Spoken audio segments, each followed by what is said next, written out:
So, guys, did you know that when this episode comes out, it'll be our 11-year anniversary? What? Oh, fuck. Oh, okay. Yeah, so I thought, you know what? I've been Yellow Caster, I've been Gold Caster, I've been Ultra Caster, now I'm back to Yellow Caster. I think it's time for another change in wardrobe. Oh, you God, know, I have to make another champion model, don't I? I was thinking either White Caster or Crimson Dark Caster, or you know what? I was even just thinking, since this new Sentai is about Red Rangers, I should be the new Red Caster. Oh. Sup, bitches? What's up? What the hell? It's Raven! Oh my god. In the flesh. Back. He's back in pog form! Yeah, Still I'm wearing the here. same old hat. I mean, probably. I've had this before. Wait. Does he have a switch on him?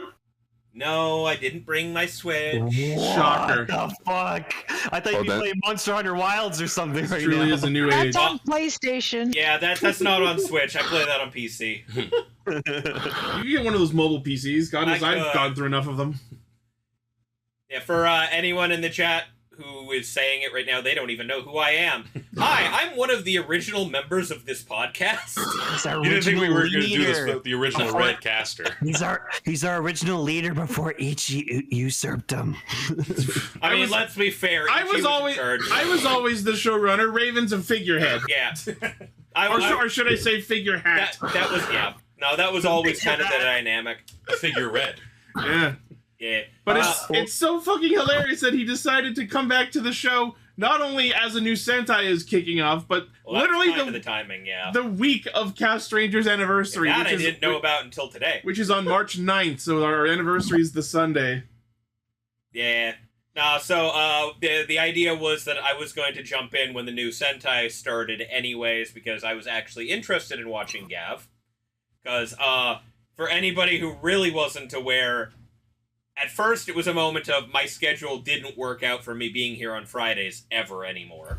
So I just kind of fell off being part of the show. And then Saber kind of killed any enthusiasm I had. Let's not get into that again. So I just kind of stopped watching shit for a while. Anyways, before we get too far into this story, would you like to do the honors? All right, cue the roll call.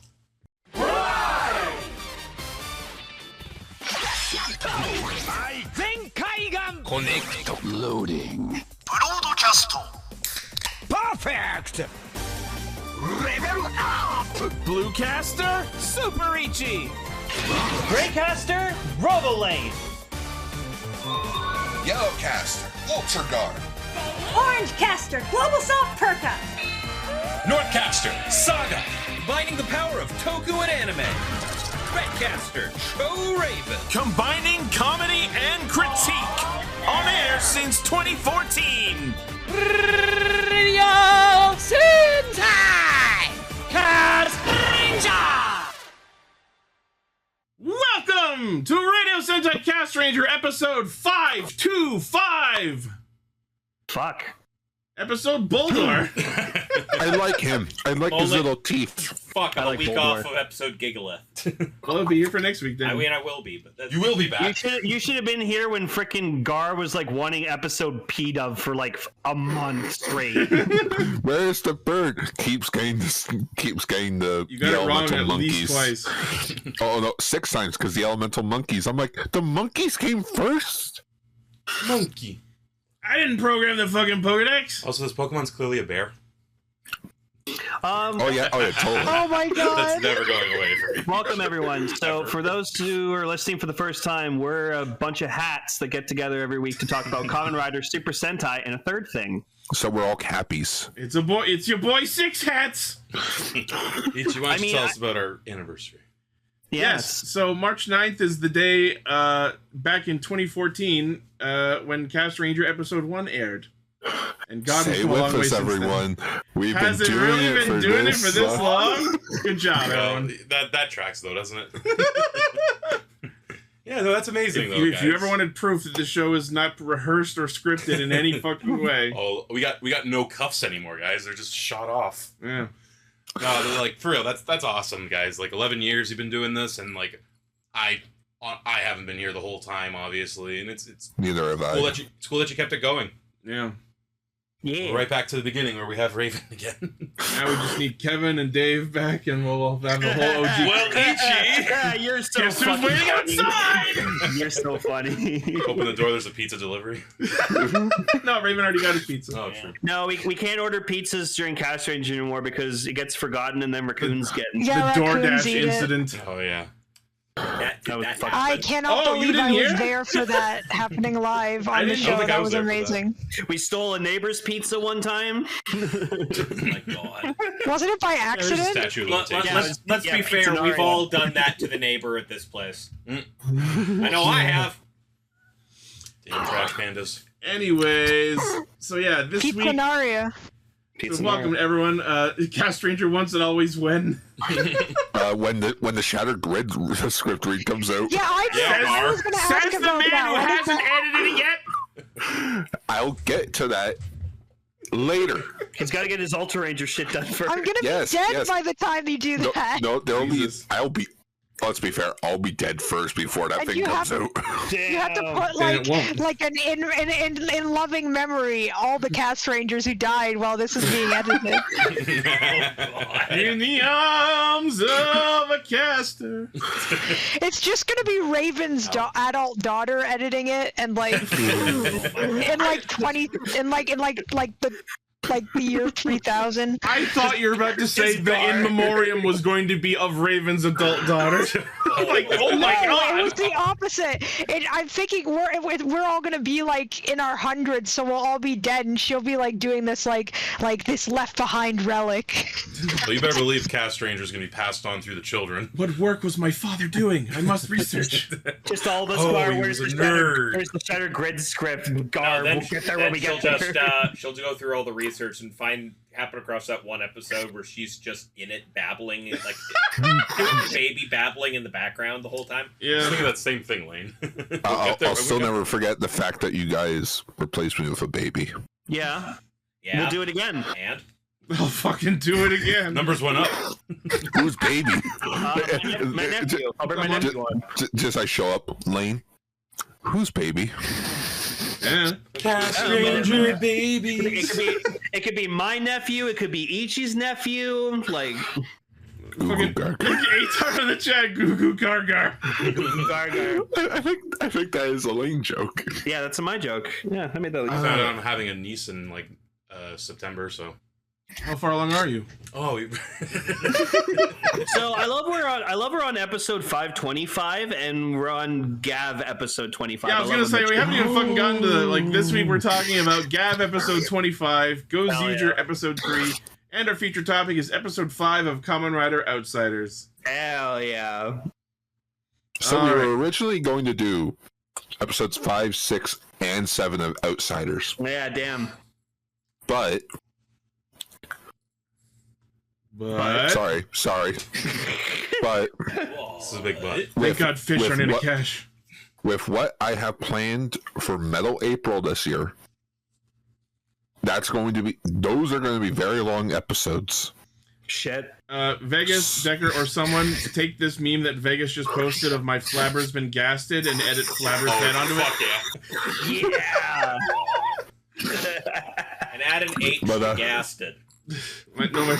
I was about to say my flabber's been casted. Oh, that too.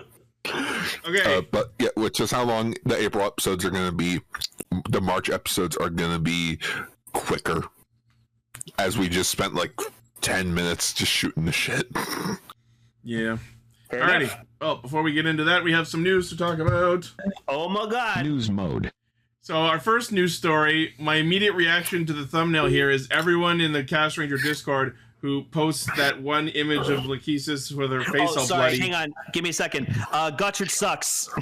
Did you just say Lachesis with her face all slutty? No, bloody. Blood. Oh. But I mean, Okay, you can that's- think whatever you want to think. Is that better or worse? I genuinely don't know. Dealer's choice.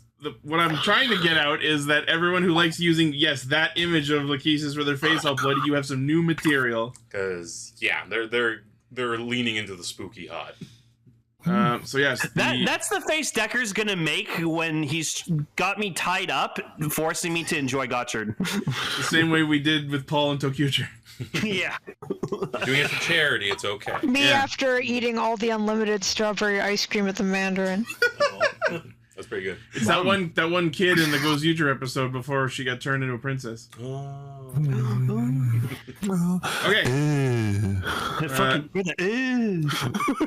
The Toei Tokusatsu YouTube channel posted a new promo video for the upcoming Gotchard spin-off, The Dark Revelation, Lachesis, which revealed more about her colon? No.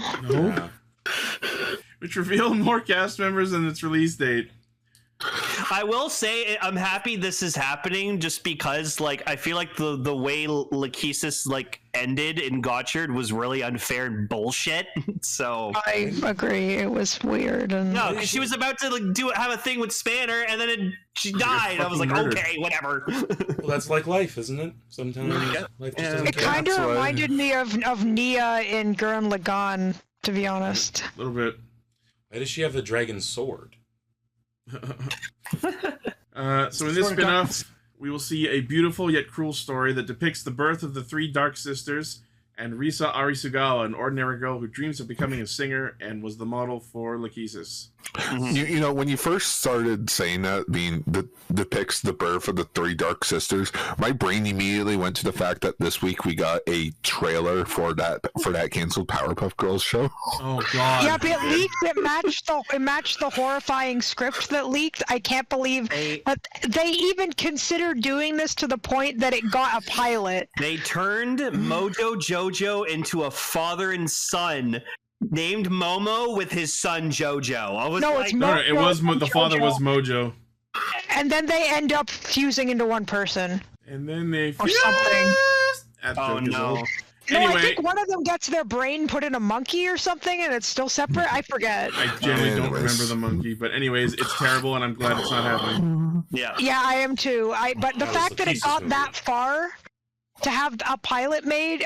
That they actually went that far, and no one said, "Hey, this is the worst idea ever." I mean, they made the Battleship movie. That got released. I mean, did you see the Battleship movie actually did really well internationally? All right, let's cut the off topic, Ray. So joining Are the you sure it's off topic? The Battleship movie and the Powerpuff Girls pilot are vaguely toku.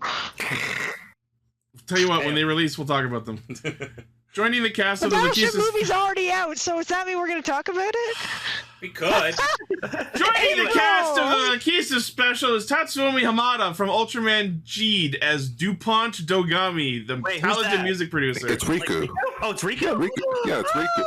You know the boy that hasn't aged. Like, oh my God, man. He was playing 16, right, when he did Jeed in 2017. So dude, he's got Ralph Macchio disease. He's just never gonna age. Well, yeah, and he's a tall fucker too. So he's playing Risa's music producer. Cool. Saori Kawamura joins the cast as Risa's mother. Rikito Kumaki and Saki Fukada will reprise their roles as Minato and Kyoka. I guess I'll watch it because Jeed's in it. So. The three sisters actors are in it. Gurion's actors in it. Yeah, corn, beans, and squash. The three Dark Sisters themselves will perform the three Dark Sisters. They will perform the spin-off's theme called "Cry, Sis." Does it have a rocking sax solo? Like this. I see. That's it. There. Cry. Oh, there he is. There's Riku. Oh. It's being written by Gotchard's co-head writer Keiichi Hasegawa. Directed by Tomonobu Kochi, who did Ultraman Arc. Oh, that's good. And it will be releasing on TTFC April 6th. Oh, sweet. So I guess we're talking about this after the stuff that we're talking about in April. Yeah. Bitchin'. All right. Next, we have official images for the Bake Magnum. It's shit. I don't know if you've heard anything about upcoming Kamen Rider Bake. I have. Not at all.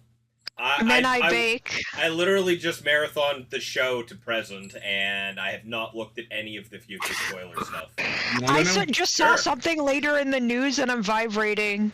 So, oh my. Let's see if you can figure this out. What does this look like? What is it similar to? Focus on the handle. I mean, it definitely definitely seems. All right, well, Decker went ahead and shit. posted it in the chat. Yeah, they accidentally leaked the another episode preview confirming that. Yeah, it's Dr. Sugar. Okay, that makes sense. I was about to say, I mean, that does look like the Valen thing. Yes, it's a remodel of the Valen Buster. Valen. And I don't know how much I've talked about what I think of the design of the Bake Magnum, but now that we're like looking at the official images, this is a way better design than the Valen Buster. Yeah, I like it too. I mean, the Valen Buster was literally the prototype, and now that he's made one for himself. I do weirdly like the Valen Buster when it's like not folded, though. It's cool. I like it that way. I also need to briefly out myself a little bit. I'm having a bit of a like Berenstain Bears moment when I compared the Bake Magnum to the Valen Buster. I would have put money down that the handles on the Bake Magnum and the Valen Buster were both the colors that are on the Bake Magnum. I thought they were both that black with the gold trim on the shape. But then I looked back at the Valen Buster. I'm like, oh, the handle and that is this weird teal color. And I'm like, I have no fucking memory of it being that color. Yeah, same. I thought it was black too. I own the fucking toy, and I know it's always been that teal color. So yeah, I like semi-gaslit myself, but Ichi, do you think Kit Kat has a hyphen or not? Don't know. I actually don't know. Well, does it? In my brain, no. I don't know. Who are you? Where are you from? But the fact that like the Bake Magnum's new parts have that blue on them make me think that like maybe this would have been better if this had like the blue handle and the Valen Buster had the black one. And just so people aren't losing their goddamn minds, Kit Kat does not have a hyphen. Okay. Oh, thank fuck. I don't know why. I look at the Bake Magnum and I see the teeth on it, and my brain just wants to like re-edit the scenes where it shows up and just insert the sound effect Gabardincho. It does look like a Kyoryuger thing.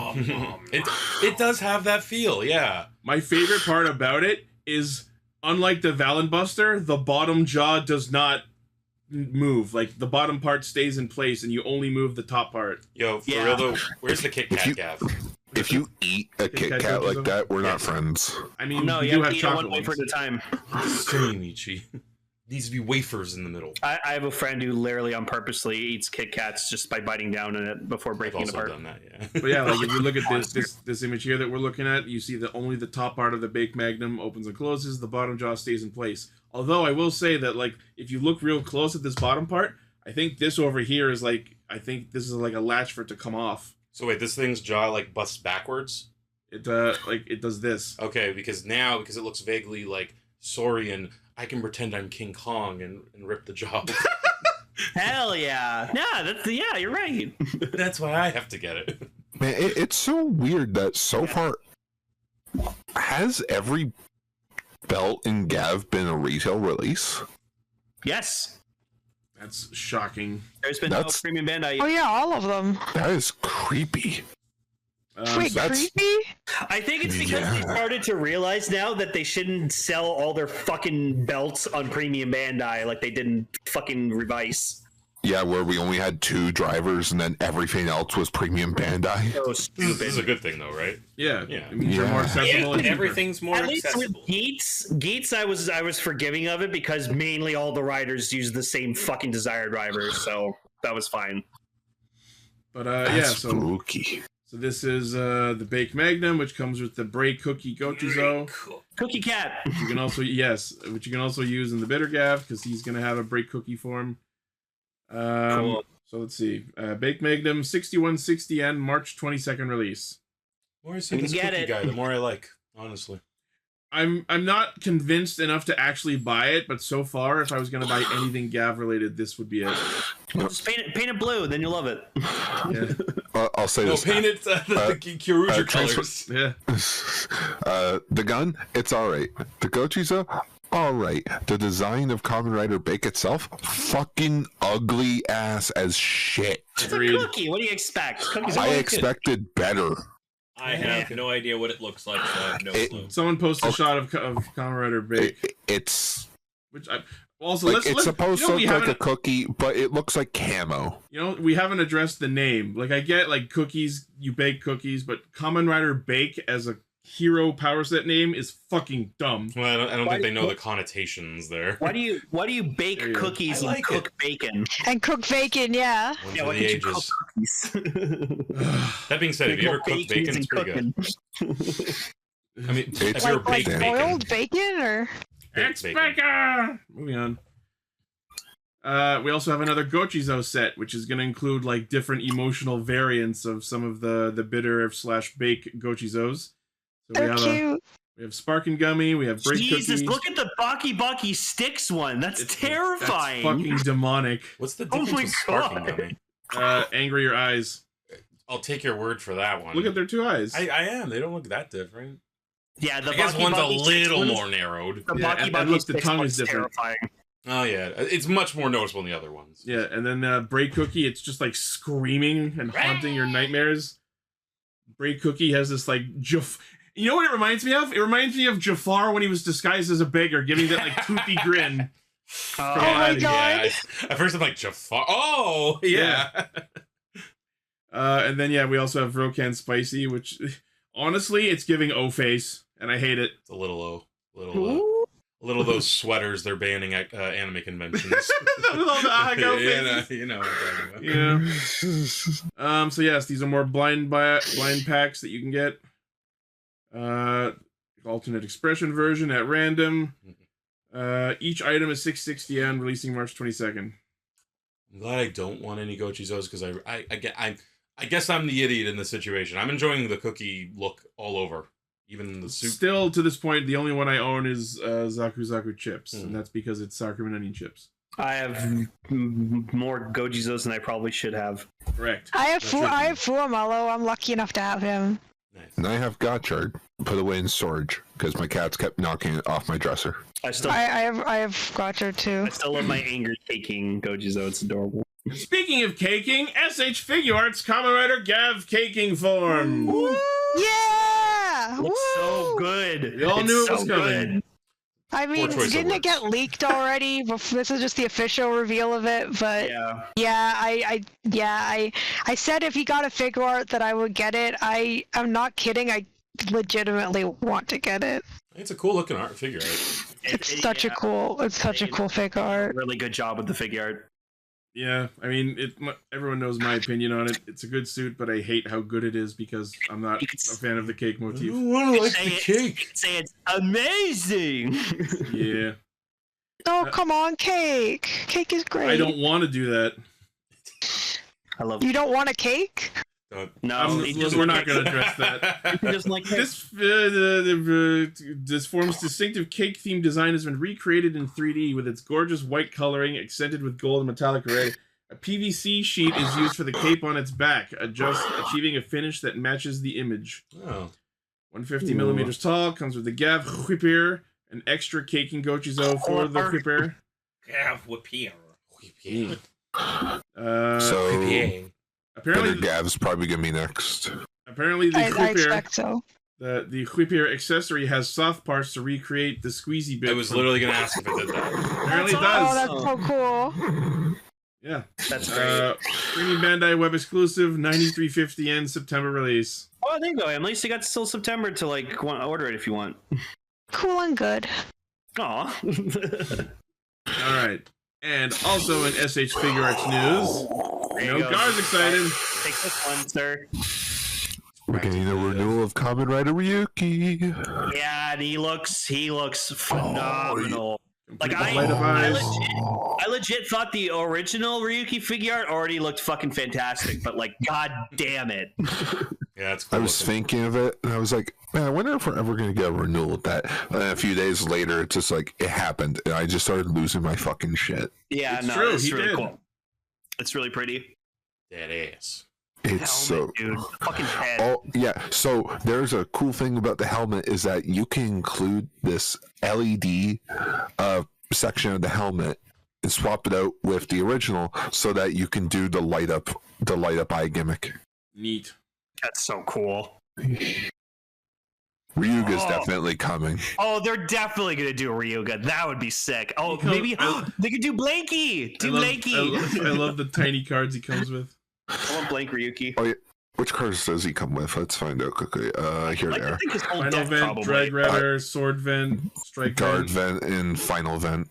Yep. Final Vento. Oh, do you know which cards he comes with, buddy? The cat? Yeah, my cat's meowing in the background. Says, do you know which ones? No. Tamashi Nation said that there's going to be 5 more releases left to celebrate the 10-year anniversary of the Senjoku Saiho, aka the renewal branding. Ryuki was the first. Now there's 4 left. And I think we've all confirmed it's like, not confirmed, but we just guessed like Blade still hasn't gotten a renewal. Forze will probably get a renewal. I want Forze. And then my 2 other guesses are probably going to be Nigo from the next and V3 from the next. And the joke I was making in our group chat is when they re-release Blade, it'll be this shitty purple-shirted, yellowed version from Zeo. No, Ichi. That's the convention exclusive. Kamen Rider Blade, as seen in Kamen Rider Zeo.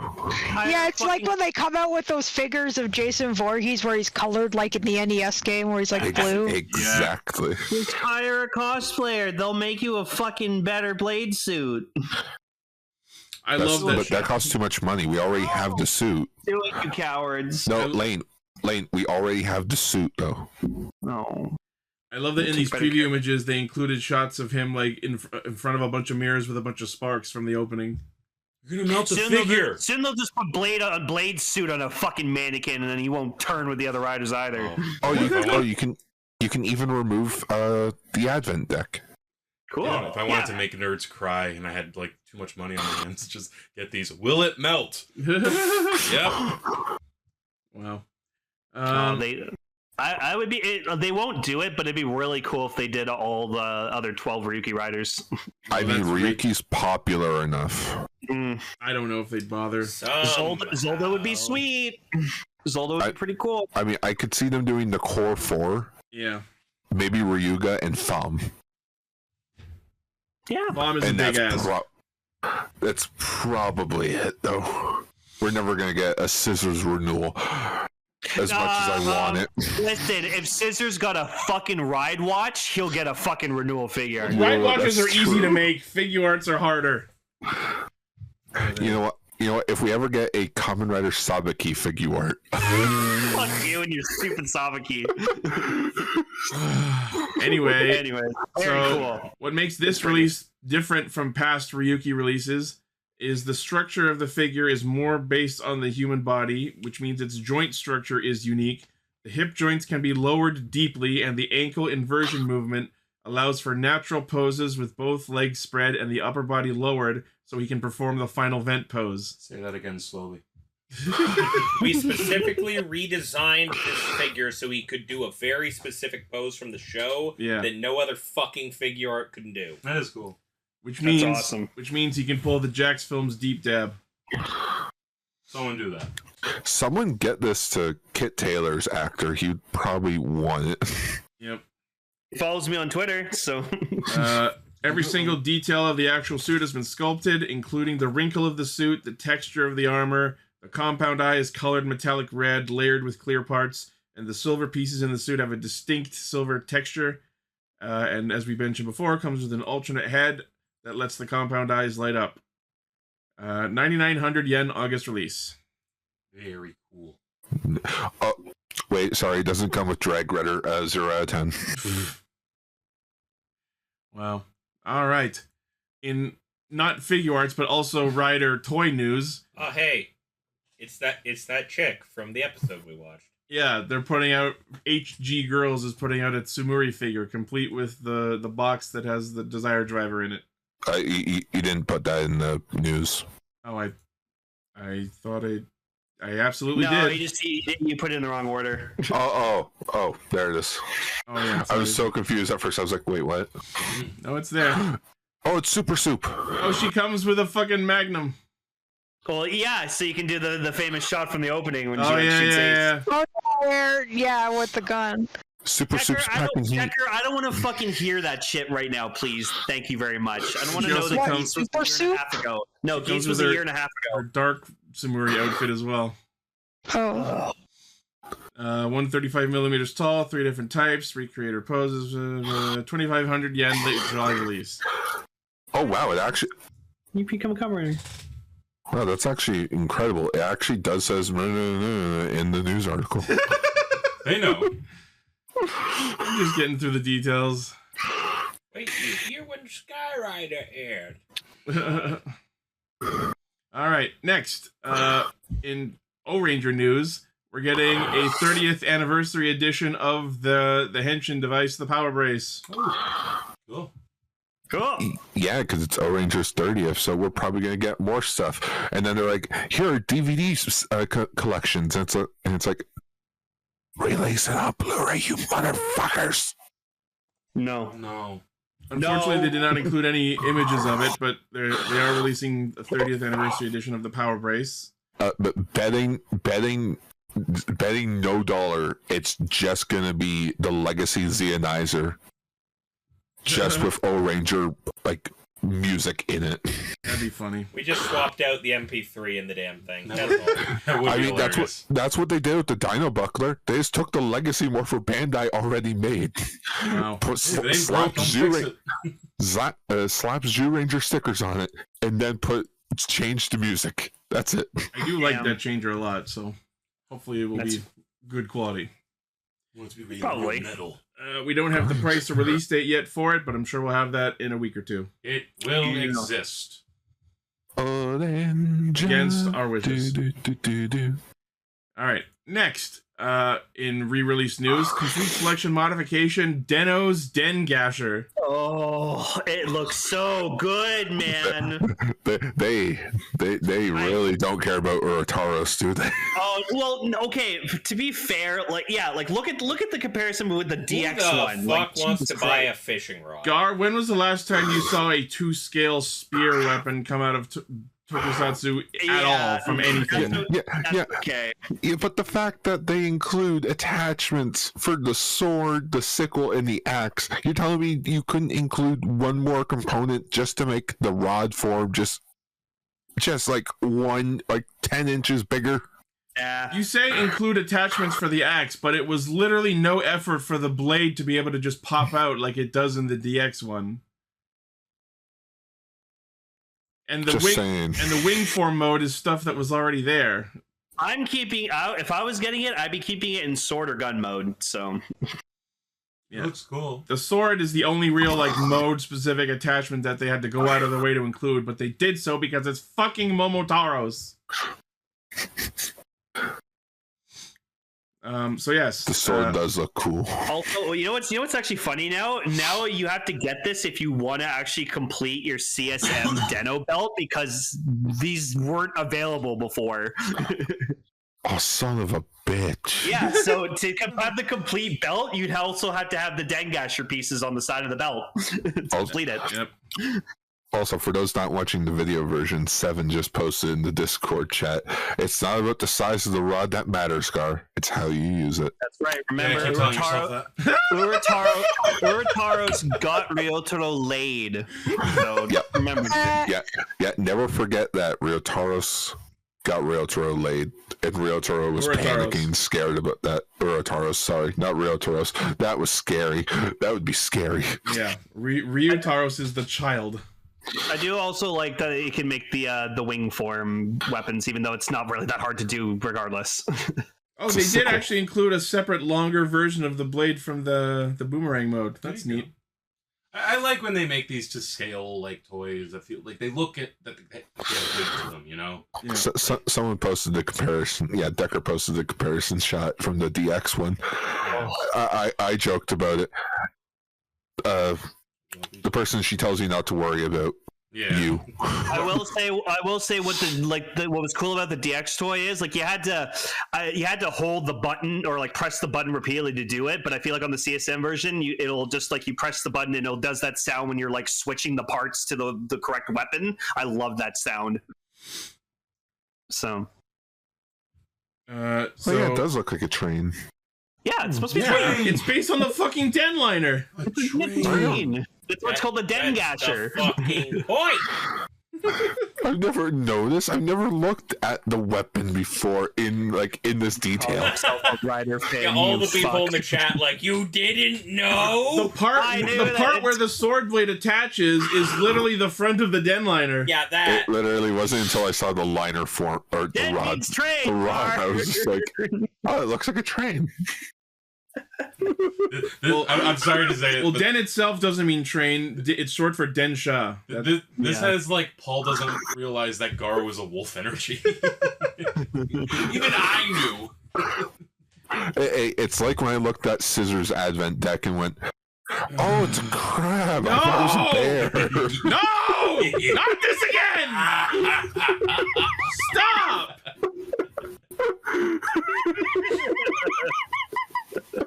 We've all had stupid moments. Moving on.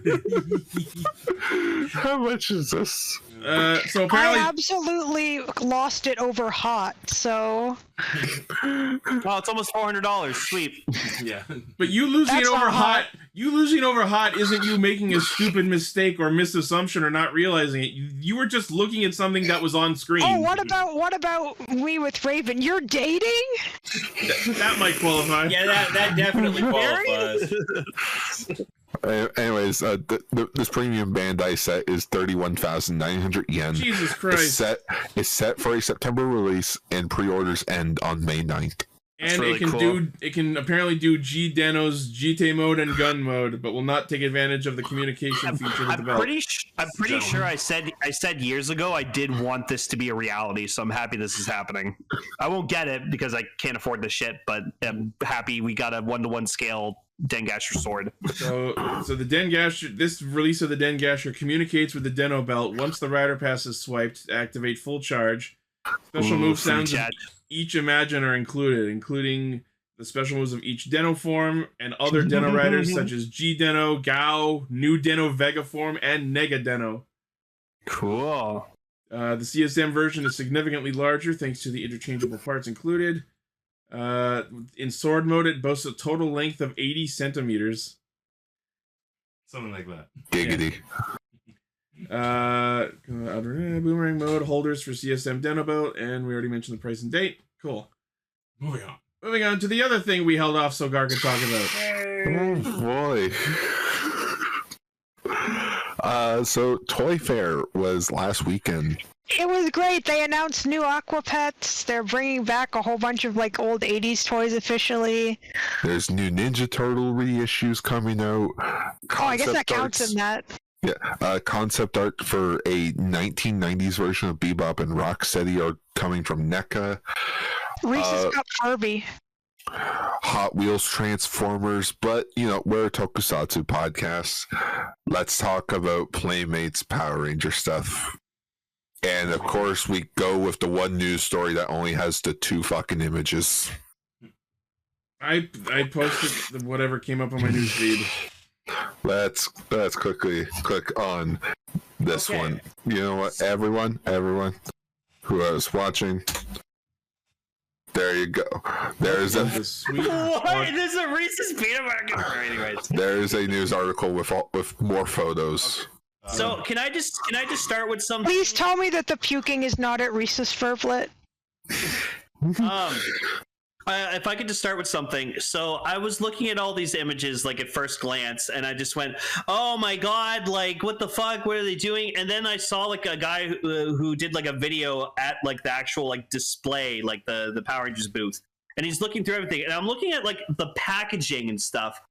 And I'm going, oh, I know what they're doing. They're doing what they do with Ninja Turtles, where they're just recreating like the 90s toy line, like the feel of like the 90s toys. Oh, so it's like they're all swole. Our versions. So I'm kind of being like more forgiving to them about it because I see what they're trying to do, and I'm like, okay. My immediate reaction looking at this booth and the wall art around it is, did we really, really need the Red Ranger crotch shot? But I will say this, in our year 2025, we're getting a fucking squatting Babu figure.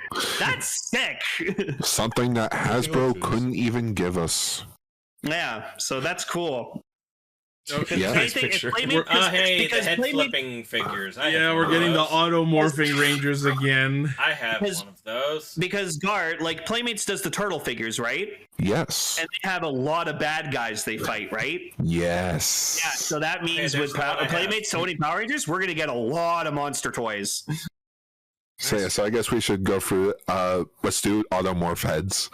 That was the first thing everyone saw.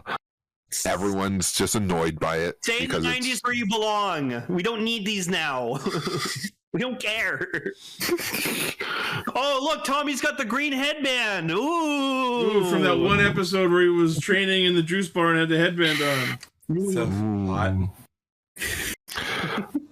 And the shield doesn't come off anymore. It's now like molded in. Obviously, because they had to have the head swapping mechanism in there. Yeah, that one. Head swapping figures are their own thing. No, the original Green Ranger, the shield was able to come off. Oh, and it wasn't a part of the original head swap. Oh, well, no, I mean, like, was there ever a Green Ranger head swap one? Yeah. And the shield, you could take the shield off. How? Take the shield off. I'm gonna need pics of that. It was just like a loose piece you could just like remove through the head. Huh. Yeah. I never had one of these. Then you got the fully articulated. Cool, then you can put it on the other Rangers. Then you get the monsters, of course. Rita, Squat, Babu, King Finks, Goldar, and Putties. Which the Putties will come with different hands, so that you can do the different hand changes. Not hands. We were talking about this off air, like when we played Power Rangers Rita's Rewind. Yeah, it's so strange how King Sphinx got like was pushed so hard with the merchandise when he's not really a character. He's only in it was because he was in episode 1 and that's all the merch team watched. Yeah. Isn't it weird how stuff works out like that? Yeah. Goldar, man. Oh god, the face of the Rita figure is. You got some motorcycle toys, which surprisingly kind of has like a King Oger armor vibe. Yeah, I was gonna say it looks like King Oger armor. The motorcycles. You get the bigger figures, which are coming out next year. They're fully articulated with power weapons. That's cool. No confirmation if they combine yet or not. The Ranger figures? How would they combine? Oh, the weapons he means. The weapons to become the Power Blaster. Power Cannon. Yep. You got our Megazord. The ultimate Megazord with Power Sword. It looks better than the fucking other one the Bandage Band's making. That's the one with the secret stuff. It does tank mode. That's cool. What's wrapped around it? It comes with tiny little Ranger minifigures. Is that just holding it in place? Maybe. Yeah. Look at him! Oh my god! Guarantee you, there's some issue with the latch. Oh god, the pterodactyl feet. On the pterodactyl sword. That's those are around the chest in particular. There's the those are the cannons from the Mastodon, I think. Yeah. The pink's mouth can open. Oh, very cool. Oh, that's new. I remember the pterodactyl Zord being able to open its mouth. Yeah, me too. So I think there's Zord sold separately. Yeah, they want your money. Wow. What a move. Yeah, so it's gonna be T-Rex by himself, Mastodon by himself. The legs are sold together, and then Pink comes with the Little Ranger minifigures. I was about to say, just selling the pterodactyl Zord on its own feels especially cheap. It does come with this is an old dated thing now though. Flying missiles. Flying missiles. Yeah, I was gonna say I was looking at the pterodactyl Zord. There's a shot of it like by itself, and it's got like cannon feet. Can we talk about the Morpher? Yeah, there's gonna be a new Morpher. It looks so cheap. It looks so. The coins annoy the fuck out of me. Look at these. Yeah. They like it's a toy. So is that a coin or a bottle cap? Fuck. We are. Oh my god! What happened to Kimberly? I just saw that. Yeah, she looked like Jim Carrey. It's an Easter toy. These look like stamps. She looks like Jim Carrey. Yeah, I mean, you got new. We were spoiled by the Legacy Morpher. Has to be said. Yeah, I love that We were talking about this Morpher in our group chat, and the first thing Gar said was, I'm going to check if these things are made of chocolate. They do look like chocolate coins, which makes me wonder, have they ever made chocolate Power Ranger coins? Probably. Sure, someone somewhere, I'm sure. To Etsy. I was going to say. I will say their sidearm looks really good. Oh, the Blade Blaster looks cool. Yeah. You got a Dragon Dagger, which comes with a Green Ranger coin. Nice. Yeah, but then his Morpher's gold, so it would look stupid in the regular one. It wouldn't be accurate. Oh, I hate that shit. That pisses me off. Then there's just a few other things, like tiny little minifigs, some plushies. I still have my tiny standy Green Ranger figure. It's up in the corner of my shelf there. Oh, cool. A possible reissue of the original Bandai toys. Oh. Like the 8-inch ones. Oh yeah, I had a few of those when I was a kid. I wouldn't mind them. But then there was other talks about how this is what pissed off a lot of fans. The tiny dragon sword. Playmates and Hasbro are currently working together on this. This new line of toys is essentially 10. This one image of this very unenthused woman, these Blade Blaster. Oh, look at this little toy gun in my hand. Oh my god. I am so enthusiastic. You know what? This is how you transform. You know what? That face perfectly describes the fans at this moment because Playmates is describing that this new toy line is going to be 90% for the kids and 10% for the adult collectors. I'm debating putting this in the thumbnail. Yeah, that's pretty good. I would, but I wouldn't. And two, they're gonna start putting Mighty Morphin back on Netflix. Oh boy! Can they do something with any other season? No. Using AI to enhance it to make it HD. There's rumors it's gonna be AI enhanced. No, it's not rumor. It's confirmed. We already released Mighty Morphin back in 2010, and it was a fucking shit show. I was gonna say you might as well just re-release the 2010 one. With all the comic book zoo fucking effects. As long as they keep those out, I'm okay with it. And they said if this does well, they're gonna move on to others. They're gonna move on to other seasons. Why are they doing with this the same stuff they did with Star Wars? You know what? If I'm gonna watch Power Rangers from here on in, I'm just gonna watch the 2017 movie because that's my only favorite thing now from the franchise. Here's the thing, using AI to do HD, that's different than adding effects and shit though. That's the thing. Yeah. It's just smoothing it out a little. I love how this is written here in this article. Playmates has the ability to do toys outside of Mighty Morphin, but currently has no plans to do so. That's those passive aggressive. The reignition line is forecasted for 2 to 3 years of product. Get used to it. And then it won't sell well enough, and we'll never do any more. And then we'll wait a couple years, and then redo Mighty Morphin again because we don't fucking care. No. But if we do later seasons of Mighty Morphin, you know what this means? We're gonna get metallic armor figures. At this point, they'll do it. No, it'll be metallic fucking Morphin head figures. Oh god.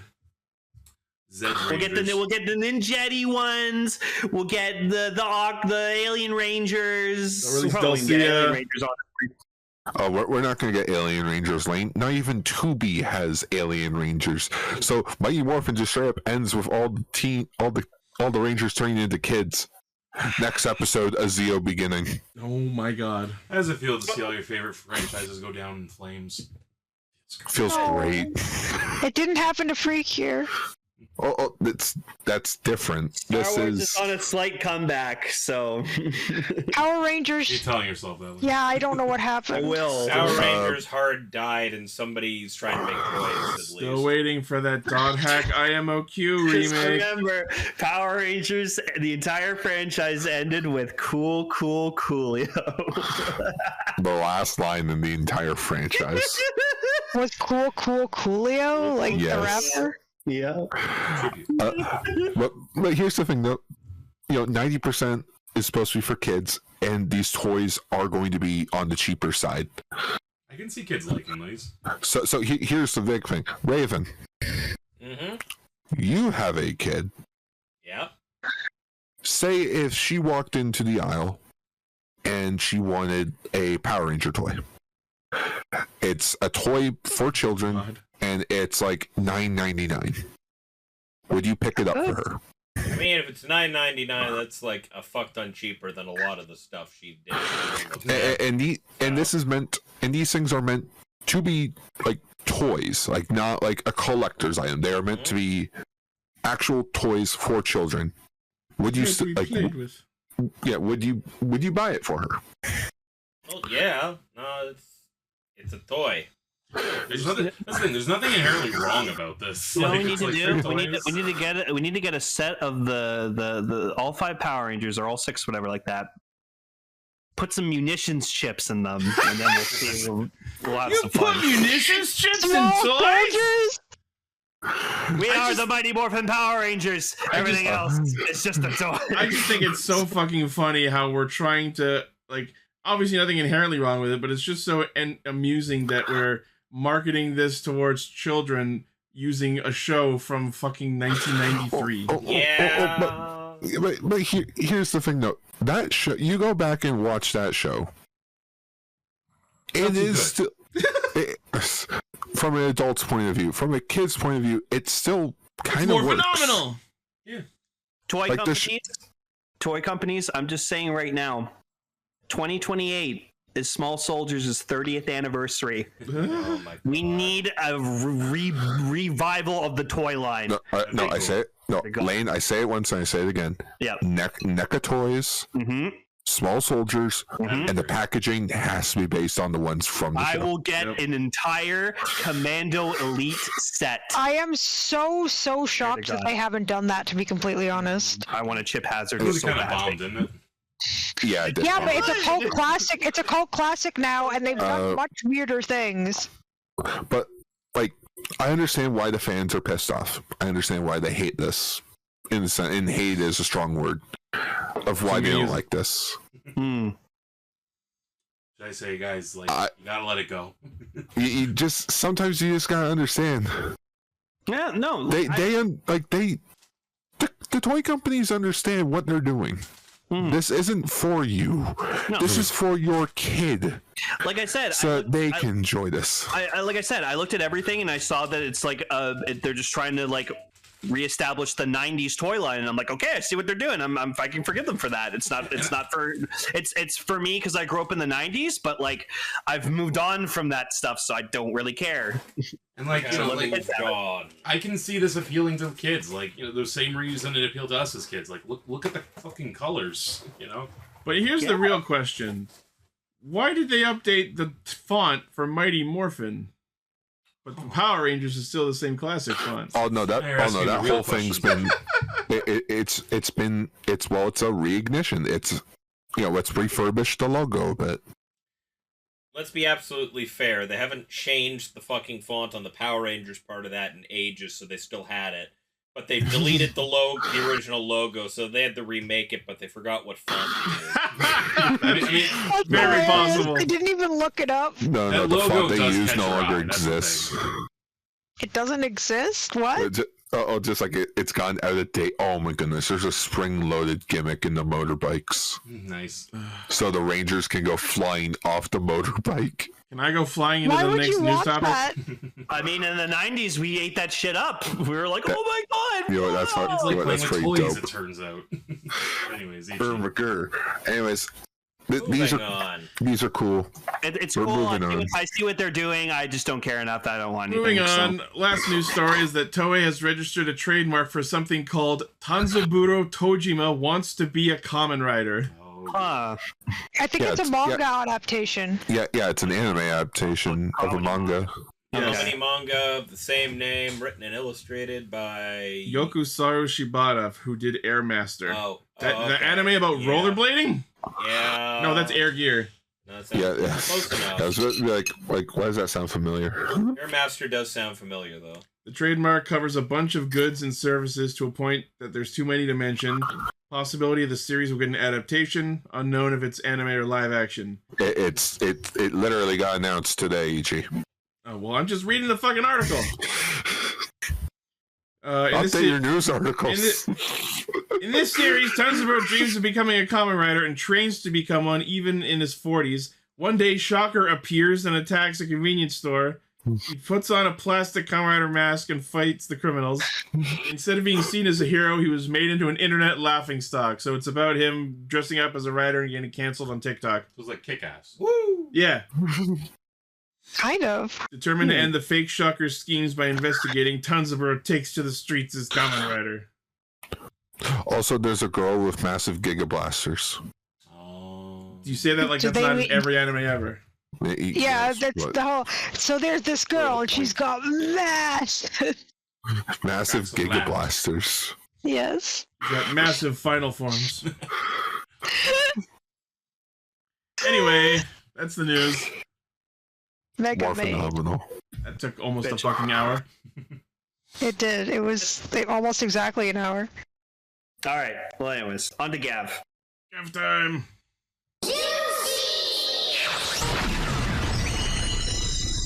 So before we start on this week's episode, since you are now joining us for the first time in quite some time, Raven, what do you think of Gavv? Yeah. Your thoughts on Gavv so far? Honestly, I've been enjoying it. I haven't watched Kamen Rider in a while before this, so I had been seeing clips of it on Twitter, and I've just been like, oh, this actually looks like it's done really cool, because I keep seeing the action shots. Oh yeah, the fights are some of the best writers people had in a keep while. talking about that and showing clips of the fights, and I'm like, okay, this I definitely need to watch this. And you guys proceeded to be like, hey, you should really come back for Gozyuger, and I'm just like, all right, Dan Becker. I'm sorry, that works out. The Gozyuger for you. Anything in particular that you liked or wanted to talk about? You have a favorite rider? This episode. Honestly, I think all of the designs are silly, but once again, I'm getting Gaim vibes from that, where like the writing is actually pretty fucking good, and when you actually look below the surface of anything in this show, it's horrifying. Right? Exactly. It's like the direct comparison between silly food theming and absolute terror. Yeah, Cannibalism.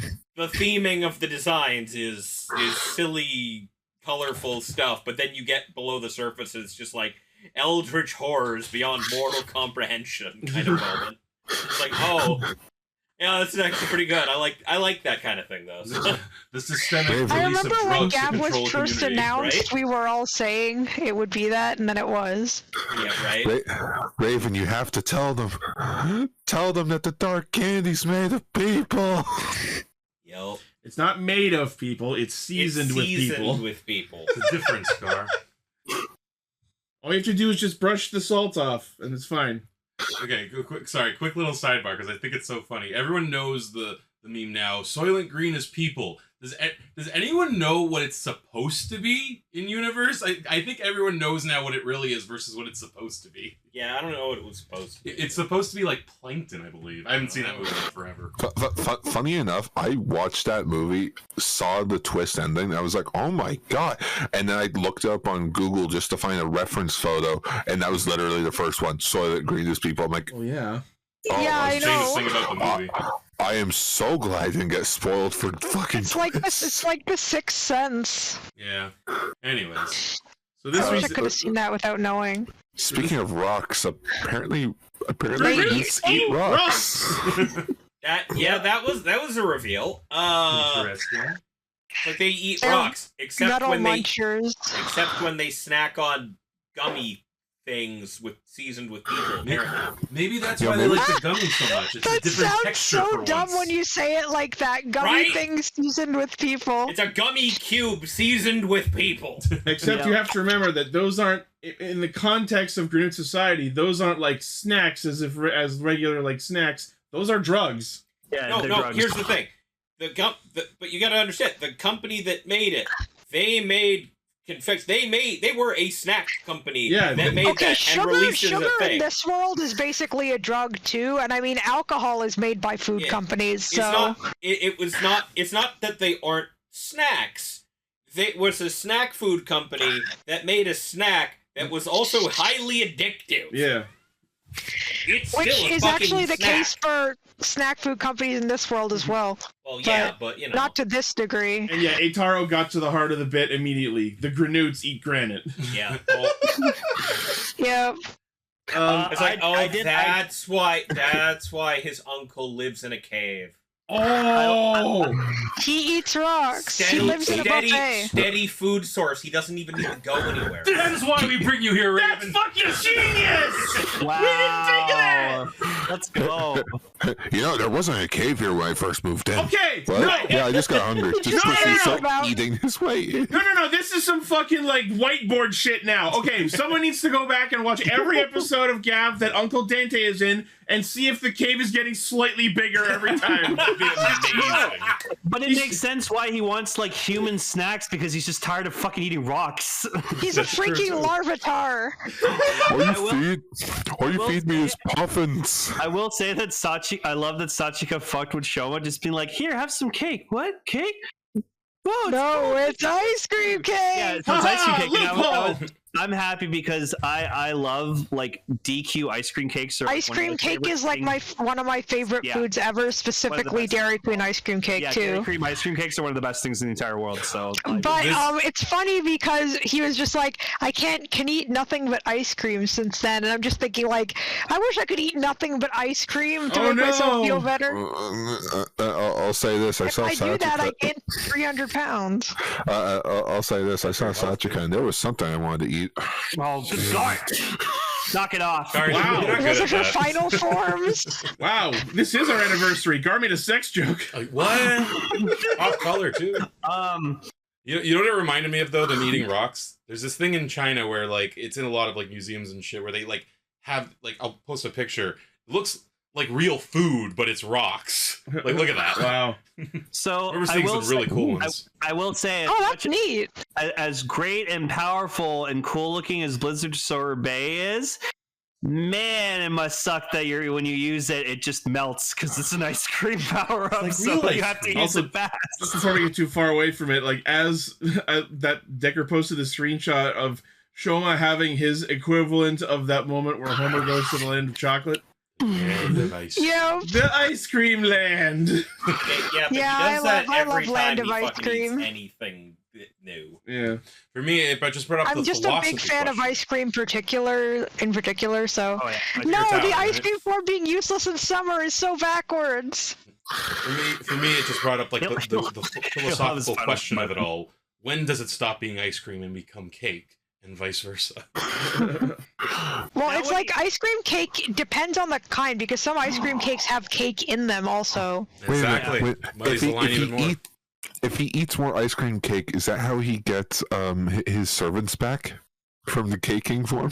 Oh, maybe. We do know that we do know they're coming back. Cool whip back. Come on. Okay, I do want to bring this up though. So, it's really funny that Hanto gets this mysterious new like Gojizo form from Dr. Sugar, and it's really strong. But oh no, it's fucking killing him. Oh man, it's almost like he derived it from Bitter Gavv. He's speaking of Bitter Gavv, all those pizza boxes in Dr. Sugar's heart. So I have 3 theories. Okay. Theory number 1. The Ninja Turtles came over to have a crossover that we never get to see. Damn it. Number 2, Dr. Sugar ate all those pizzas over the course of the night just to make up the clones. Or number 3, and this is the craziest one, the Bitter Gavs are made of pizza. Or the obvious answer, and the fact that the dude made multiple clones of Bitter Gavv, they just show up and had dinner. There was a pizza for each clone. I don't know why, but I just love the conclusion to the whole conspiracy theory being Bitter Gavs are made of pizza. To construct the body, Soylent Green is people and Bitter Gav is pizza. I was fully ready for you to say Soylent Green is pizza. I'm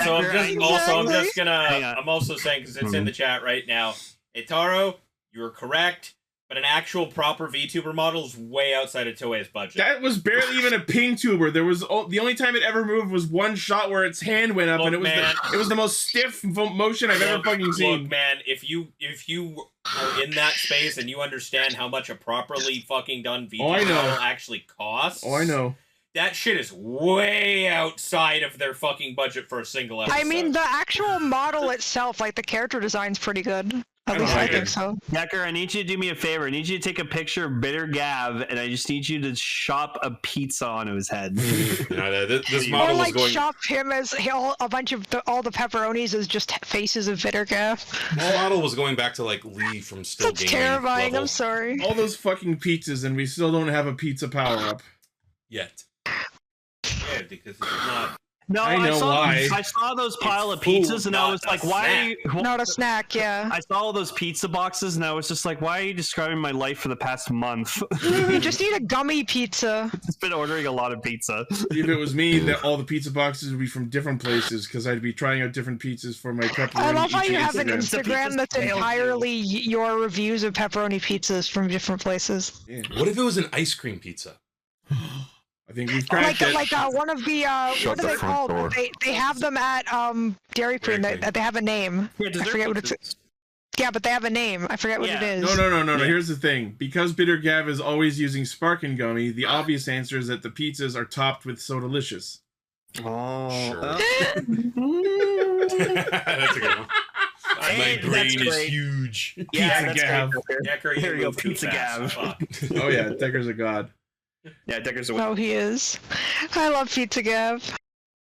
So yes, the plot of this episode is Kabuto Man, the terrible VTuber, is kidnapping and pressing their fans. Well, like, what is Kabuto Man's like shtick? Like, what's he reviews? He's a streamer who reviews sweets. So he's like trapping people by saying, "Oh, come to this like special event." He sets up some meetup with his fans and then feeds them snacks, and they get all happy, and he fucking Gavs them. Which is definitely not terrifying commentary on parasocial relationships with internet celebrities. I mean, again, like, you know, there is a lot of subtleties here with like their choice of who are actually the Granoots. Like the part-timers tend to be people like real life predators. Yeah, you know, they do make a. They're literal predators. They do have a lot of situations of them luring in small children. Yeah, they do make a note of it in the episode though, when like the kid wants to go visit and he doesn't want to go alone, and Satsuka's like, "Oh yeah, meeting people online would be kind of weird and dangerous," and it's like, yeah. So they one thing I want to highlight briefly is you I like how you described the human in this episode as kid, because the first shot where he walks up to them, I assumed this was a child, and then we cut to his face and he looks like an adult. So I have no idea if this is an actual child or just a short guy. Ichi was like really puzzling it out. He's a teenager. He's high school. Yeah. Okay. He looks simultaneously like both. Like, right? He's one of those people. He's a VTuber. I think he was also a kid actor in like Sentai and Ultraman. Really? Yeah. He's going so now he's completed his trifecta. Yeah. Based on his wardrobe. So yeah, it turns out he's the actual Kabuto Man, and the Granoots stole his identity somehow, which means that a monster with barely any understanding of the human world stole his equipment, his account, all his recording setup. Yeah. I mean, somehow.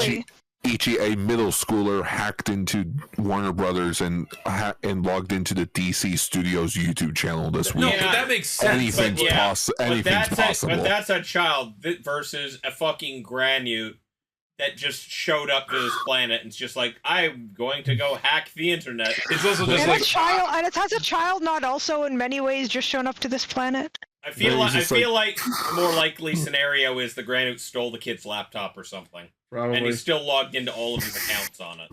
And it's so funny that this to do what he's done requires so much like high tech shit, because being a VTuber requires a lot of tech to do. Well, not this VTuber. This one sucks. And then just to absolutely undermine that entire backfloor process. Actually, fun thing. I think why does this VTuber suck so much? Just an actual logical reason. Because the fucking face tracking software doesn't work on the fucking Granute body. Yeah, that's part of it. But like the funniest part of this whole thing was after this like all this like taking over his persona, which required so much work, I assume, they completely undermine it by, as the guy shows up to the meeting with Kabuto Man, we completely undermine it by just having the grenade from behind the fucking TV. The comedic timing on that was amazing. Decker, the answer to that is those little keys they keep pulling out of the Gavv on their stomachs are the things that let them use their human form, so he dropped the fucking little key that he inserted. By the way, what do you think of that? Because that's the most backwards thing Kamen Rider's ever done, to use a gimmick to turn into a human. Yeah. That I feel and like they're making it as a toy. At very least, it's something different. Sure. We flipped the script a little bit. I mean, Chalice did it back in Blade. We're not using a gimmick to turn into a monster. We're using a fucking gimmick to turn the monsters into humans. Actually, Gar brings up a good point. That is something Chalice did. Oh, I mean, yeah. I'm just like wondering, like him hiding behind there. The whole was he under the table? Was he just behind it? Crouched behind it. Was he like, they're not gonna see Every me. time he invited someone in, he was crouched behind the TV. You better fucking hope that they come in a straight line. Yeah. Also, I think he invited them one by one, so... Yeah, and also, the design of this Kabuto grenade is fucking terrifying, especially the mouth on the end of the horn. Yeah, that's fun. And the big tongue sticking out the back. Yeah, well, they've always been... It was funny he hijacked like a Kabuto-themed VTuber, and I'm just like, oh, he's a Kabuto-themed monster. That's clever. So he couldn't do just any VTuber. It had to be one that was on theme. Yeah, that's why he chose this one specifically. Yes. I was also going to say earlier, just like our VTuber, I'm like, well, the way he's dressed, he looks like he's going to be a blue Sentai Ranger one day. I looked at it and I'm just like, Taka? Freaking Valen's win against Bittergav was fucking sick. This fight, yes, let's talk about this. The Valen Bittergav fight in this episode was amazing, and also both of Valen's chokehold henshins in this episode were better than the debut one. Yeah. Oh, just the one where he already has it already spread on the wall, and then he just shot it, it hit the wall. And then he just did his whole ass speech, and before he fucking basically smacked the whole thing on the wall and used it to transform. Yeah, no, Jesus fucking Christ, that was pretty bad, bro. I love the first one where he shoots the floor, and you see this it honestly reminded me of the fucking Dark Ocean from Digimon. I like that one somewhere. I really like the part in the fight where the fucking Bittergav knocked the fucking gun out of his hand, and he fucking dropped it over the railing, and he reaches his hand through the fucking gaps between the railing, grabs it, and immediately pulls the trigger and shoots the fucker. That was sick. Mini gaps. Immediately followed by Bittergav doing some fucking acrobatics on the bars. Right? When you're trying to speed run a boss fight.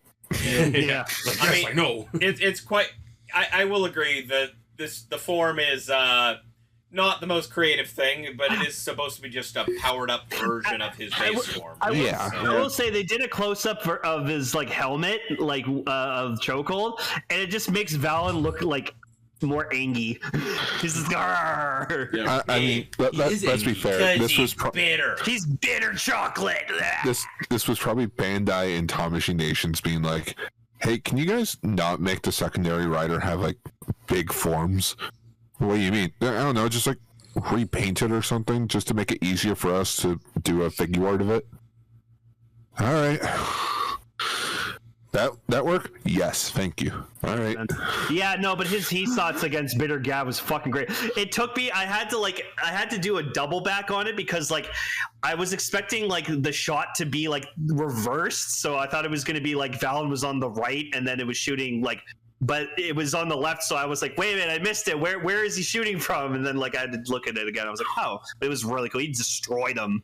Also, this is the first Bittergav we've had where we don't see the Shoma form of it. No, I feel that's kind of what they're gonna do now. It's easier to just have it be the suit every time. Slowly not use Shoma as much. We've also pretty much dropped the fact that each of these are separate, so they don't know who these characters are who are suddenly confronting them. So we no longer get the "Hey, who are you?" moment. We just go fight.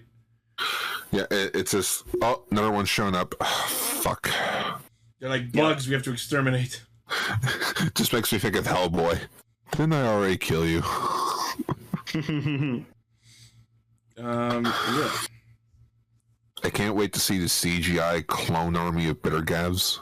Yeah, that's gonna look weird. And now I'm just thinking of the Cobra from Robot Chicken. Hell no, bro. Hey, oh, wait. Hell no, bro. That one shot where Bitter like cracks his neck back into place. Ugh. Yeah, he shouldn't like that. Speaking of necks, we'll get into that later. I do like that part with Bitter Gavv, though, where he doesn't know his own strength to the point where every time he fucking tries to hit somebody, he like breaks his limbs. He like dislocates his fucking shoulder or his elbow or something, and just has to snap it back into place occasionally. Yeah. It's a fun quirk. Yeah, it is a fun little quirk with the character. Yep. Also, I gotta complain to the subbers here because like he's saying dull, but they keep subbing it as so dumb, and I'm like, he's saying dull. Yes. In English. Accurate. It's trust me, I saw that last week where it was like Hanto was like, how could you, or like, but why, where they said bullshit, you set me up. It's like they've had Hanto in the subs like say like he's saying like fuck and stuff. I'm like, I don't think he's saying that. It's a kid show. Don't let Hanto say the F word. Is Hanto allowed to say the F word? Put it on the tier list. Shoma would not say the F word. Exactly. Speaking of Shoma, we do get another Blizzard sorbet fight, and we notice that like now the sorbet Gochizos are melting mid-fight. Yeah. Is it too hot out? Here's my take on that. It's not that it starts melting when he uses it. It starts melting the second he spawns it. Because the first time he spawned it literally the second before he used it. This time he spawned it at the house. And then he didn't use it for a while. And then didn't use it for a bit. That could be a factor. So I feel like that may be the reason this one melted so fast is because it had been around longer. This is almost as stupid as like Kamen Rider Ginga from Zeo when like the guy was fucking solar powered. It was the stupidest thing ever. Yeah, so I think the Blizzard sorbet limitation is you have a fucking severe time limit. You either have to find fucking ice cream and use it immediately before the fight, or is that real? You've got to fucking hope. So apparently in an upcoming fight, while in Blizzard sorbet form, he's going to use the Whipper to spawn upgraded cake mooks. Yeah, cool. Whipper back, baby. Yeah, they're ice cream cake. That's sick. I came up with like names for like their evolutions, but I already forgot what they were. We're mixing the two powers because it's ice cream cake. It is both at once. Oh right, I remembered. So like their first forms were called Whip and Nay. So the upgraded forms are Cool Whip and Vanilla. Oh, you fuck me, Whip. Nay. That's hilarious. I didn't come up with Whip and Nay. I just came up with the evolved names. Call them Whip. So what do you guys think? Like, what do you guys think? Like, what's actually wrong with Shoma? He's just going through like a mental thing. No, because hear me out. So hear me out. He's going through a lot of like mental trauma and stuff right now because like he unlocked the memory about like seeing what's so funny? Just Decker, his boyfriend is away. Yeah, no, well that's what I'm getting to. So like he had some traumatic memories that he unlocked, and it's like really affecting him. And also like Hanto's kind of like pissed at him. So there's also a secondary option of that. There's also that thing of, remember, like at the beginning of the show when he first escaped, he didn't know how to use any of his powers. None of his powers had ever like actually like manifested. No. And then from the moment he got to the human world to present, it's just been non-stop like evolution to the point of new power, new power, new power, new power. Oh, so you're saying growing pains. Growing pain, and he's probably developing a lot faster than his body can keep up with. And this sickness could very well result in like his next big power-up. Like he passes it out of his system, and it's like a brand new power up. Basically, vomit Gochizo. I love how serious and analytical of a theory that is, and then we're gonna cut to Sal who says Gochizos vomit. Well, what I was gonna say is like I'm going Occam's razor on this one, guys. He doesn't eat vegetables. He's sick. He's severely malnourished. You feel like shit if you only eat cake and ice cream. You need fiber. I mean, he had plenty of fiber as a kid. Apparently, all he ate was weeds. Like I said, he goes into the doctors, and the doctor's like, we had to come up with a new disease for you. Triabetes. Oh, yeah. Good old triabetes. Like, for fuck's sake, Dr. Sugar, save one of those pizzas for Shoma. I legitimately want this show to end with Shoma like going, the person who was vegetables? I feel like the person who would that a good name for the person who diagnoses triabetes would be Dr. Sugar. That's true. Again, it's not that he doesn't eat any other food, but your diet cannot be mostly this. This is too much creamery. You know what? He needs more rocks. Yeah. Exactly. He needs rocks in his diet. He is half Granute, right? Yeah. He said he couldn't eat them. He said he couldn't eat rocks. That was a thing they brought up. Yeah. He and his mother both were incapable of eating that, so they eating rocks. Of course, his mother didn't eat rocks. She's a human. But the point is, the two of them couldn't eat what the Granutes were, so they had to subsist on the fucking weeds outside the fucking mansion. He's a human. How did he die of not die of lack of protein? Did a rat come in and they'd eat them sometimes? Or there's the thing that he has the Necrom issue that Sal brought up all the way back in 2016. Oh, guys, maybe he just needs to take a shit. He might just. Man, I've heard of touch grass, but eat grass? Yeah. Listen, the guy just needs some Pepto-Bismol in him, a nice pat on the head, he'll be good to go. He needs to go back to Mommy Sachika. No, you know what? It's got to be the South Park route. It's got to be chicken noodle soup and a can of Sprite. Shoma can't go back to Mommy Sachika because Mommy Sachika is spending time with her new favorite. Mm-hmm. Oh, yeah, that's true. Rakian. Yeah, Mr. Rakian, and he's just like, please stop calling me that. Oh, but why not? I love you. The guy had the fucking balls to lift a couple things mid-job and then just go, I'm tired, I'm having a nap now. No, that's relatable, honestly. All right, so high strength score, low constitution. Got it. Me. Well, yeah, every time they found him this episode, he was just napping in the middle of a fucking park bench and he was like a hobo. He's a jellyfish. He doesn't have muscles. He needs a break. Do you need money? No, I don't need money. I'm a Granute. Yeah, but if you're kind of stuck here, buddy, you're going to need money. If you need money, then you can get even tastier rocks. In exchange for goods and services. Oh my goodness. Shoma's the GoBot kid, Hanto's the Transformer, freaking Rakia's the Rock Lords, dude. They just need to give Rakia get a box of chocolates. Hear me out. Give him a box of chocolates. Empty the chocolates out of the box. Pick up different rocks, season them, and top them with different sauces and flavors, and then give him the box of rocks. A box of rocklets? Legit, we got to bring him on a trip. A box of rocklets, yeah. We got to bring him on a trip to China, and he can go to those food rock museums. Would he enjoy coal? You think? Do you think he'd like a piece of coal? Maybe a smoke. What is he? A steam engine?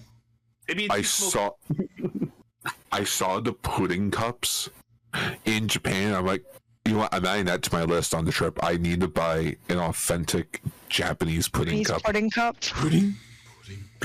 Momotaro. I've got some Cinnabon. You can actually get those at Asian grocery stores here.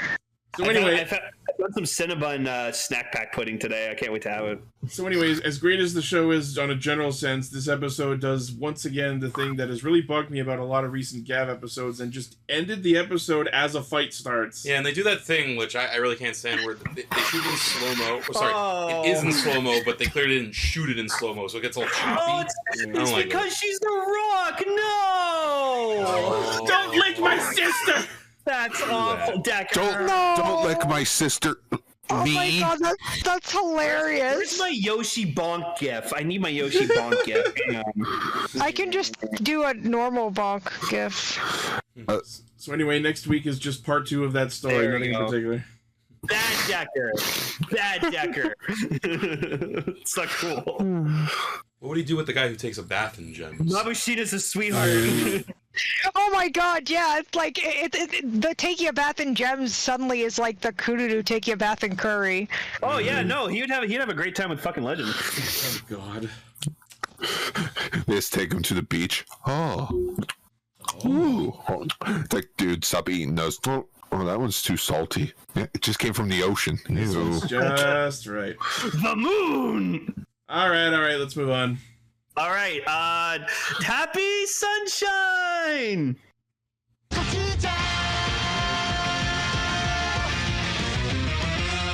All right, before we get into Okay, so the plot of this episode. Stop! Oh my god, someone posted it before I even said anything! Before we get into this week's episode, Raven, tell us what you thought of Gozyuger episodes 1 and 2. I'm interested, but I have absolutely no idea what to think of this show so far. I really don't. Same. There's 100% same. Like, not enough has happened, and there's not enough like explanation Not for enough half the has shit going happened. on. Okay, we're talking about this shit right now. So, Gozyuger is a fucking old man. He is, oh my god, Not where I again. thought we were going.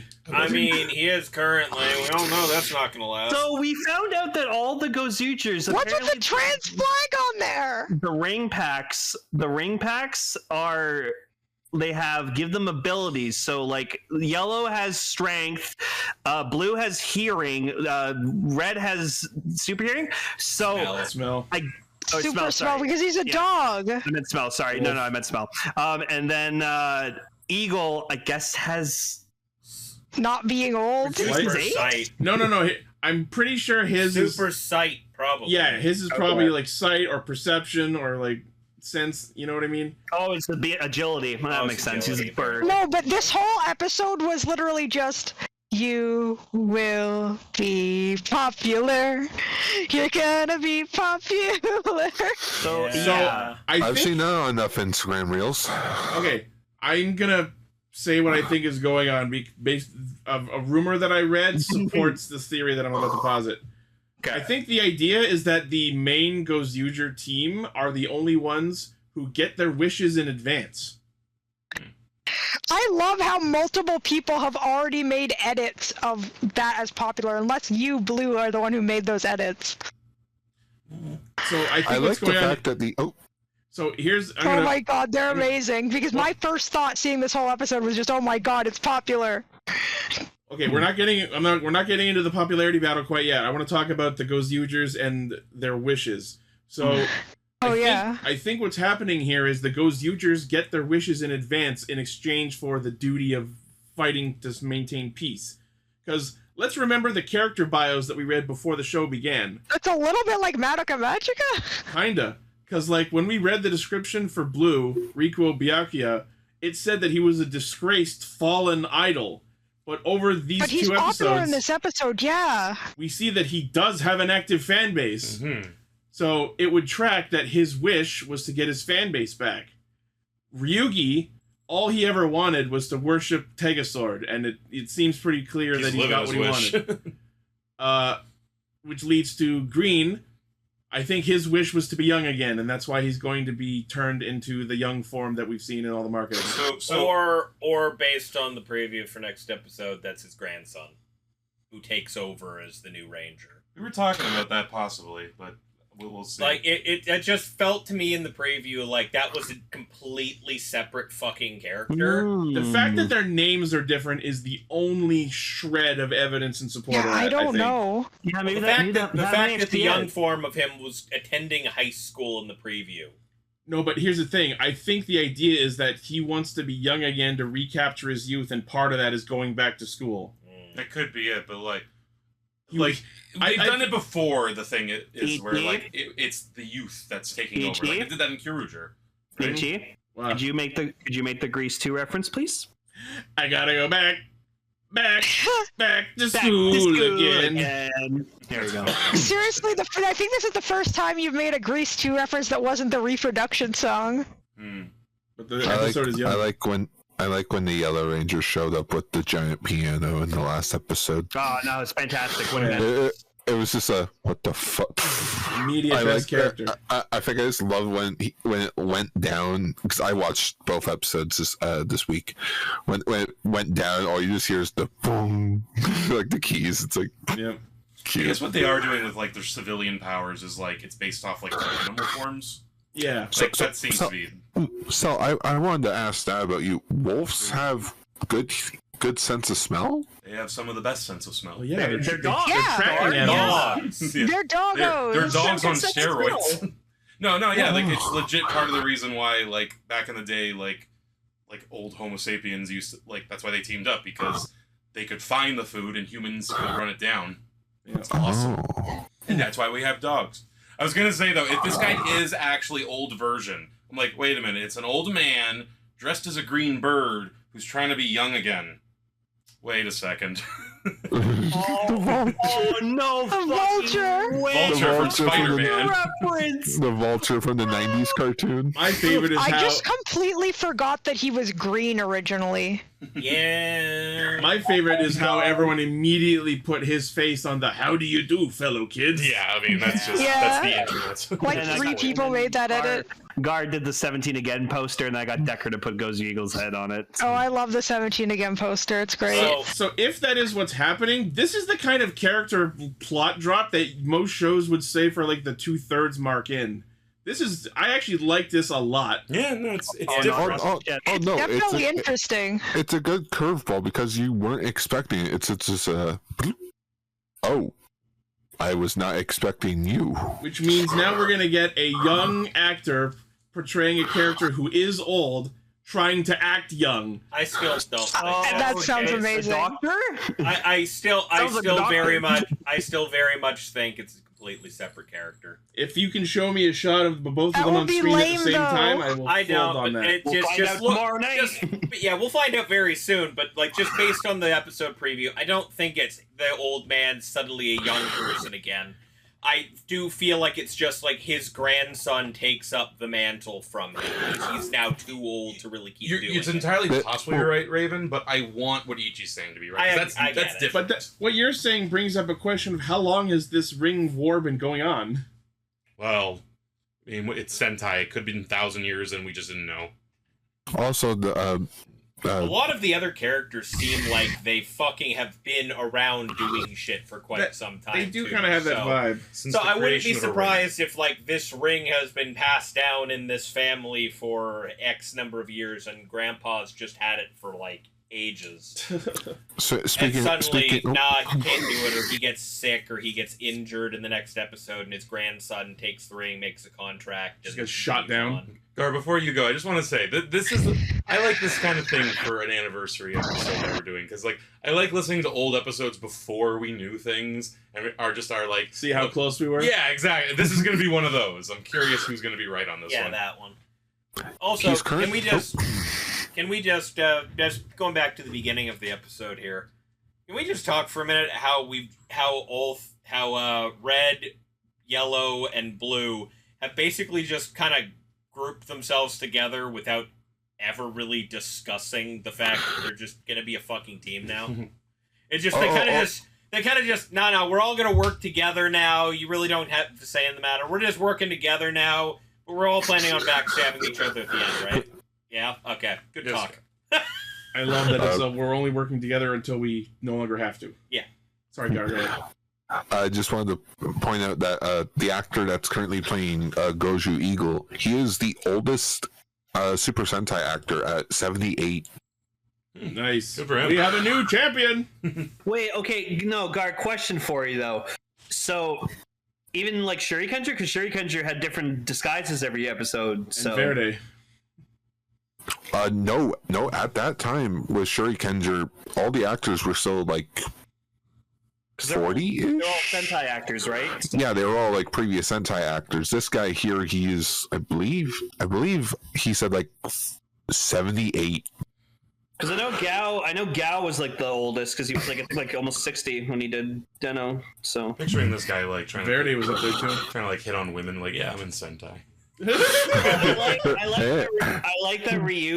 He is new at this whole owning a cafe thing because he's charging like 2,500 yen for a parfait, in which like Unicorn was like, "What the fuck?" Oh, that's bullshit. I love how they posited that him asking her how much a parfait should cost seemed like it was a bit at first, but then when she leaves, he's like, "Wait, no, I actually need to know how much should I be charging?" I'm hemorrhaging money here. I want to say her actor is really good. Like she was like acting all like serious, and then would like move over to like all like preppy and stuff like in an instant. It was amazing. I like she just started talking, and then all the other guys are just like, "Wait a minute, who the hell are you? How long have you been here? Who let you into the scene?" We didn't even see the mom and her son at all in this episode, did we? No. guys, what happened to the money after the Other than the treasure opening. hunt? She's probably still recovering from being the monster. I guess that's true. Guys, where's the rent money? Oh, we gave all the money to the police, and I gave that urn back to the family, and I signed it. You what? Yeah. Okay, let's we do need to talk about this now. Don Momotaro for the episode. We've been delaying this long enough, and I've been party to that. Talk about him because, you know. The fucking Prime Minister of Japan, Atami Tokunatsu, is this show's Don Momotaro. Is this political or what? He gives off the Don Momotaro energy when he transforms. It's incredible. I will say he nails the laugh, and I get the joke. It's because he's Nipponichi! Oh. Yep, #1 in Japan, yep. Is this the same suit actor playing him? No idea. I'm not sure. I didn't get to look it up yet. That was only a couple seasons ago. It probably is. I love the sash on him when he after he transforms. It's such a nice touch. You guys want to talk about the Happy Sunshine? Because there's apparently some lore behind that. Yeah, so that's lore, okay. Yeah, so it's not lore, it's more of a cute. Because so his actor is, I can't remember his name off my hand at the moment, but he was Kurosaki in Ultraman Taiga, the main antagonist of that show. And the pose that he does, what is it, Happy Sunshine? Yeah. It's Ultraman Taiga's host transformation pose when he transforms. Yeah. Oh, cool. Like, buddy, go! And he holds up his fist in the hand. Fun. Yeah. That's it. The person who just said the Don Momotaro suit actor is the same guy who does Goju Wolf. I'm just sitting here like, they were literally fighting each other. No, I think they mean the guy who was Don Momotaro's suit actor in Don Brothers is playing Goju Wolf. So at very least, even if it wasn't him in the suit, he's there to coach the guy. Okay, so this is how I did it. I liked when he was doing the N-Gage henshin or whatever like that, and like it's doing like the chime, and then like the audience, the crowd clapping along with them. I loved that touch. Fuck. I saw a clip online this week. It was fucking hilarious. Again, can't remember actors' names at the moment. He's playing the piano on the Jimmy Fallon show where it's, if you're happy and you know it, clap your hands. And everyone starts clapping along. It gets to the forefront. He's like, everyone claps. He's like, it's stomp your feet, motherfuckers. Some interesting info in the Discord chat. Eitaro mentions that there's a pun involved here. The Japanese word for prime minister is Sori Daijin, which sounds like Oni Taijin. Oh, okay. And Tokunatsu is basically written to be the exact opposite of Momoi Taro. Actual Taro doesn't understand people. Tokunatsu absolutely does. I'm picturing the actor who plays Gozu Wolf, because he was Don Momotaro before. I'm picturing him like fighting himself and being like, I kept thinking his name was Tokusatsu. That'd be a little too on the nose. Yeah. I'm just expecting like Taro's actor to actually watch the episode and be like, what the fuck? Who the fuck is this? What the hell? Oh yeah, and then like when he's fighting and stuff like that, like he throws like origami, which is like a dog, a bird, and a gorilla, and I was like, nah. Yeah, like a monkey. It's interesting when he did that, because he had ones for blue, black, and pink, but there was no Oni, the yellow one. And at first I was like, well, fuck Haruka, I guess, and then I remembered. No, it's because she's the villain in the story. The Oni is the villain in the Momotaro story. Yeah, she remembers Don Brothers. Yeah. But this is great. So okay, the monster design, like I'm kind of like confused at what it's supposed to be. I don't like the monster design for this week. Last week's was fine. It is weird. I don't like this one. It's too bland. The treasure one where we got episode 2 was fantastic. Yeah, like the treasure one made sense. Like it's sort of like a mermaid's tail with like a head of a captain ship on it. It's themed around popularity, so like I'm confused. I definitely see like the hearts on the one side are supposed to symbolize like social media likes. So what's with the fish and the skeleton? Is it all supposed to be vaguely pirate? Maybe it's just like all the people in the ocean I can manipulate. One thing I do like zoom in on the face. I like that the face is a person silhouette. Yeah, that's like someone making a speech. So many fish in the sea. My name is Edwin. I made the meme. Oh yeah, like the hearts on the one side are like likes, and then on the other side they're like badges with like hands, like he's doing a handshake. Votes. Yeah. Or it could be handshakes, but yeah, it's a weird monster. And at one point we see the Don brothers eau de parfum, the Don fragrance, and I think people were saying that was a reference to Don Brothers. Was this the thing that happened in Don Brothers? Because if so, I blanked the fuck out. It's an actual product that. They sold. Oh right, that was an actual product. Yeah. So popular number one's design is based on popular things and things used to indicate popularity. A spotlight, like in love buttons, a crown, a beauty pageant sash, and a mermaid. A mermaid? Because it's the symbol of Starbucks? I don't fucking know. I don't know. I was going to say, I just like the idea of him pulling out the perfume. 60% of the time, it works every time. Works every time. Sex speech. Yeah, sex speech, yeah. You know what? If we're doing a tier list, this popularity monster, it's going in the F tier. Which is hilarious. I mean, in universe, no one likes him. That's pretty funny. Yeah. Like, I was saying this, like, throughout so far, but yeah, this show it's trying to be funny with it. It's trying to be silly about it, and I appreciate that.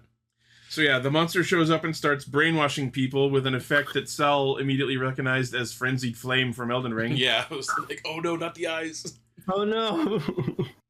And then Rikuo, being the idol that he is, as Eitaro's posting in the Discord, steps up and starts taking control of the audience with his music. Okay. I like his song. And that's just like the Tegasword hymn from last week. His song is already released in full on YouTube. They know what they're doing. Once again, before we have the full opening. Is this where Bouquet fell for him? Yes. Okay, we gotta talk about this. Oh, this God. keeps happening. Is this just a thing now where blues hook up with the pink-haired villainess? Yes. I'm okay with it. Yeah. It's funny that it keeps happening. Including Time Force. It was first I saw Time Ranger, yeah. Did that Yeah, happen no, in Time we're Ranger just as well? walking That's through a the good city and question. being like, you guys have your technology sucks. So that didn't happen in Time Ranger, but that was... It wasn't to answer, no, it didn't happen in Time Ranger. Huh. That's fine. That's weird that Power Rangers... I feel like... Did Power Rangers do it first then, or was that... Yeah, Power Rangers did it first. That never happened before in any Sentai series? Nope. I'm specifically thinking of Time Force, Kyoruger, and now this. Yeah. If there are others, let me know. Yeah. But it is clearly blue, and pink villainous thing. Which is hilarious, because, we're skipping ahead just a little bit, but, Blue and Bouquet get into a Zord fight, and she's, aggressively fighting, and I'm like, do you not realize that's the guy you're crushing after in there? Does she not? No, that's the joke. Yeah. She's pissed at him for breaking his merch. Yeah. Okay. I can't believe it. She dumped me for me. I'll kill you I'll kill you because you damaged a poster of the guy of you. Which is also kind of hilarious, because are there secret identities in this? And it's no, the Prime Minister of Japan is literally Momotaro. Part of his speech is to transform, and yes, I love that her robot is called Calendius, because calendar. Oh. Yeah. It's a cool mech, too. Yeah. One of the subs that I saw tried to call it Carendius, and I'm like, no. Just no. Please, no. Sorry for skipping ahead. But yeah, so we get into this popularity battle between the popularity no one, Popular. the Blue Ranger, and the Red Ranger. Popular. And then Tokunatsu just butts his way into the battle. And she just Glindas. I still love the joke. The winner is Don Momotaro. It's wait, what? I love that. I love the wasn't even idea. part of this contest. I love the idea that the Gozyugers are not going to win every single random gimmick battle. And again, that to No, me leads it's yeah. a little more credence to the idea that that Green is an older man, because they do seem to be somewhat shaking things up a little in this. Yeah. But again, we'll wait and see on that. We get this whole little arc of like Red's like, I can be popular. Hey you, cheer for me. Fuck no. And then Tokunatsu comes in and like, boy, I can teach you to be popular. Hey, okay, was that when this happened, by the way? Oh, yeah, that's when he showed up like fucking Gamera. The first time he shows up, he comes in like Gamera, spinning around on the fucking Momotaro Mikoshi. This guy knows what he's doing. What an entrance. Momotaro's really neat. Momotaro smells like meat. We all love you, Momotaro. Close enough. Maybe he smells like peach. I also love that Riku... That works better. Also, that Riku apparently calls his fans the Rikunists, which makes them sound like a cult. Yeah, I mean... Look, man, if you understand, like, Japanese idol culture... That's idol culture, yeah. I get it. I'm just saying the name sounds like a cult. Yeah. It's like, what are the fans of Benedict Cumberbatch call themselves? The Cumberbitches. Yeah. Nothing's creepier than what the fans of BTS call themselves. The Army. Yeah. That sounds militant. Yes. By the way, little sidebar here. The fact that the Cumberbitches do not call themselves the Cumberbatch Kids, that's just, come on. Missed opportunity.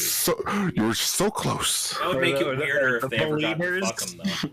Well, in their eyes. So anyway, Tokunatsu, we get this whole sequence where Tokunatsu teaches Horu about how to be popular, and then surprise, surprise, it was all a scheme to elevate his own popularity. This whole episode felt like a direct message to Ichi. Like he's popular. You have to understand this. You are alone on this one. He's beloved. Don Momotaro was popular. Everyone else loves him. Why don't you? I love Don Brothers. It does make me a bit sad that it's like we are just pulling a decade where it's like alternate, like it's not the real characters, and it's just like, yeah, it's alternate incarnations. I would have loved if it was like Taro himself from the show. By the way, we're not gonna get that. People have been posting in the Discord. Apparently, they showed Momotaro's actor. Like they told him that Don Momotaro in this show was the Prime Minister of Japan, and his response was, "Is Japan going to be okay?" Yeah. I wonder if this is a political statement about any real life elections right now. The Discord's asking what your thoughts are on Engage as the Henshin call out.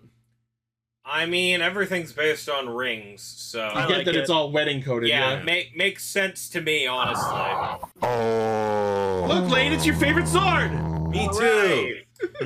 Look, man, I've been watching the Red Ranger isekai anime for the last little bit. Oh, yeah. Random call-outs that are wedding-themed are not weird to me at this moment. Yeah. That is true. Can I just say that also seeing Red with, like, armor on looked super cool. Hey, you know what? Seeing Red with that armor on, JDF would have been happy.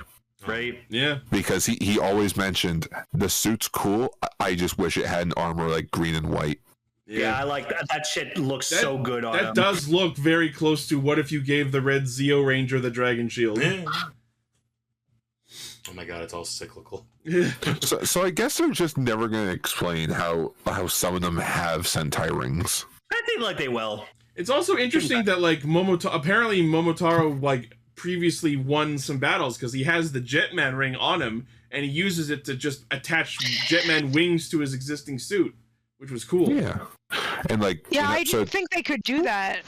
Yeah, like episode 2 there's like the Boom Boonja ring. Yellow here has the O Ranger ring. Yeah, so these guys have already beaten some previous Reds. So you know what? I'll probably have maybe starting next week. I'll have like a chart of like who has whose ring. Just like the who has which icons at the end of each Ghost episode. Yeah. It will be interesting if we actually end up seeing all like 50 Reds. You know. That'd be interesting. Cell and I were talking about this while we were watching the episode. So based on these first two, like we see Tsutsumi as Kuwagata Oger, who feels like he's going to be a recurring character, and Tokunatsu was clearly not done being important. It would be interesting if all the other Red rivals throughout the show don't all die, and eventually we just have like at the end we just have a massive assembly of all the Reds together. I guess Decker's already working on it. There you go. Let's go. Times 5. I should say. Yeah. I mean, I'm sorry, Gar. You can both do it. Yeah. You know what? I'll make my own. Collaborate. With Sachika and Blackjack. You know what? Forget the cheer list. Did you just call Sachika a hooker? No. Sachika's not a hooker. I paraphrased, alright? The hooking wrecker. So anyway, Goju Wolf combos the shit out of the Monster of the Week again. Oh, fuck yeah. Like, full Beautiful Joe. It was beautiful. Full on fighting It was very game beautiful, combo. Joe, actually. Holy shit. Yep. Every time. It's fucking beautiful. We got Tegasword Blue fighting Calandeas. That was fun. And then, yeah, Don Momotaro ends up winning the battle. Which, again, like, switching it up a little. Although it's like, aren't the point of these battles to, like, get rings from each other? So, like, Momotaro won the battle, but no one surrendered any rings. I don't think that's the point. I think they're supposed to fight for the rings. This was the monsters contest. Oh, that's true. Yeah, he won the popularity. Yeah, this is how back and forth with the monsters. I just love it's right in front of him, and he's like... Yeah, like, the text is diegetic. It's there in the shot. As he's looking at it, I was like, what the fuck? It's like in Gavv, they do that too. Ichi, can that be in the thumbnail? Sure. Winner. Wiener. Yeah, we got to see Tegasword Blue did its Gatling Burst, which is pretty cool. Although I really don't like the shape of Tegasword Blue overall. I like the asymmetry on this one, especially because it's a big ass like gun. The finisher was really cool. It's like Beast Wars Megatron. Just the giant cannon arm. So yeah, we see Sumino pull up again, and apparently she's working for Tokunatsu as his quote-unquote luxury, high-class private detective. I see. And then she reveals she also has a ring. Yeah. And it neighs slightly, and that was very cute. Yeah. And I think $50 says she backstabs him. With the horn. With the horn. Yeah. No. She backstabs him because in the preview we see him fight a Russo Red. And I feel like if he loses, she's going to steal his rings. And the fact that she's already established herself as a luxury detective further feeds into my they got their wishes in advance theory. In this shot. Yeah, we need to talk about this. The shop owner that Haru gets fired from at the start. Where he's wearing the fucking, like, what was it, a pepper head or something? I think he was... melon. He was wearing a melon. Yeah. Haru was wearing a melon hat, and the owner was wearing, like, an apple hat. Yeah. But I love that, like, as he gets fired, he walks out of there still wearing the melon hat, and I just imagine, like, I'm fucking keeping this. I bought it as part of the uniform. It just had, like, Liar Liar vibes of, like, when he steals the air freshener. Just thought of something. Will she be the only female universe warrior? Ooh. I would love if some of the other rival Reds were female. I didn't even think of that. I hope they do that. You know, they can, but also, I'm just going to say it right now. So we know the Shinkenger one's just going to be the female form, right? Absolutely. That's one of the very few, like, female Reds that were previously just that was a thing. We could also pull the suits that Gokaiger used when the females turned red. We know it's possible. Magi Red has a female suit. Yeah, Gokaiger added skirts to a fuck ton of them, so... Yeah. And remove skirts for some. Yeah, exactly. But those were for different Rangers. Yeah, so Haru saves the shop owner because he was the one who got turned into the monster. And then as the shop owner's like passing out, he's like, the red hero. Ugh. And then they look at like the magical mind vote that the monster pulled out of everyone's souls or some shit. And it's like, oh, he was the one person who voted for Goju Wolf. Oh. And I'm like, and now he's dead. He is at peace. He did have a weird, goofy smile. I was lying there unconscious. He did, like... I don't think he's dead. No, he's not dead. He's not dead, but he's lying there unconscious, and then, like, his, like, soul, like, disapparates. Yeah, like, the vote, like vanishes away, and it's almost like, oh my god, that's his soul going into the afterlife. How'd you do that? I look at that screenshot of Goju Eagle, and I'm just thinking, man, that Hawkman Green Lantern crossover looks weird. It looks cool here. Gozu Eagle's suit is my favorite in the entire show. I love that he actually has fucking wings on his suit. That was new. He looks like a fucking Pit from Kid Icarus. A little bit. Yeah, the Frieza. No, yeah, Lane, I'm with you. I think the greens. It's not my favorite, but I think it's really cool. So yeah, the episode ends with him dropping down and unhensioning to reveal that he am an old man. And that was awesome. I knew I picked my favorite fucking character for a reason. I'm kind of upset. There's no ending dance. Yeah, well, okay. we have a dance in the opening, and someone was saying earlier that they actually put out a video teaching people how to do the dance from the opening. And I think this is the best Sentai dance we've had in so fucking long. Nice. I just love that someone uploaded it, like, as I retweeted it, someone uploaded it in like 240p for no reason. Oh god. That's what feels Just real. put the Sentai clock in the corner and bam. Hell yeah. I love the opening theme more and more every time I listen to it. Oh, no, it's fantastic. I love it. And it's one of the best Sentai dances we've had in a while. I don't like the part where they look like they're doing a fucking Fortnite dance. Oh, nah, I'm a lover of Fortnite, so I love it. Yeah, that shot. No, that's my favorite clip in the opening. It's so good. I still don't understand why they have standees. Because it's fun. Why not? Because they're gonna sell them. They're gonna sell the standees. I know they're holding the toy up. This really looks like they're flipping us off. Like, yeah, it does. I love it. They're just doing this because rings. Yeah. Oh, I was looking at that tiny GIF like and like they're giving. Yeah, exactly. It does really look like they're flipping you I'm off. looking at the tiny GIF like they're standees drop, flipping the bird. Yeah. Let's go. It's not a thing in Japan, though, right? No, it's not. No. They know what it means, though. Yeah, they know what it means, but like it's not a standard thing there. They're telling all the rival Reds to catch these L's. I like how every season we get like a meme face. Oh yeah, it's great. We're gonna get one every episode at this rate, right? Yeah. Yeah. So next week we're gonna deal with whatever the fuck's going on with Goju Eagle. It's gonna be the end of the episode. Yeah. Oh yeah. All right. Very, very cool. And now we go into the feature topic. Hey, I'm leaving. Oh yes, I guess Emily will be dipping out. I am Well, also. thank you for joining us, Emily. Get some sleep. No, take care, everybody. Thanks for that. Happy anniversary. Happy anniversary. Yay. Happy anniversary. I'll make the one joke. I'll make the one joke that I would have made for this anyway. This is the worst adaptation of Essie's Hitting the Outsiders I've ever seen. Where's Pony Boy? He needs to be gold. Emily's leaving, Sal's leaving, and I also am going to the bathroom. Oh, okay. Oh, scared me for a second there. It's like, bitch! Everybody bail. Yeah, I'll help entertain the folks at home. So yes, we're talking about episode 5 of Kamen Rider Outsiders, aka the reward for the fans who have seen every season of Kamen Rider. I'll say this, that's part of it. Like, I couldn't follow any of this, and I don't even think it was just because it was like 5 episodes in. I was like, who's this? There's a what lot are their going relations? There's a lot going on. So as someone who's also watched these shows, I was also fucking lost at this point. I was like, I will say, throughout the What's previous going episodes, keeping track of who's on what side and why everyone's fighting is not easy. Yeah, so. and it's just like, oh, Dan Kuroto's a human gear. I'm like, okay, I remember that part. Okay, Yeah, why is Ark here?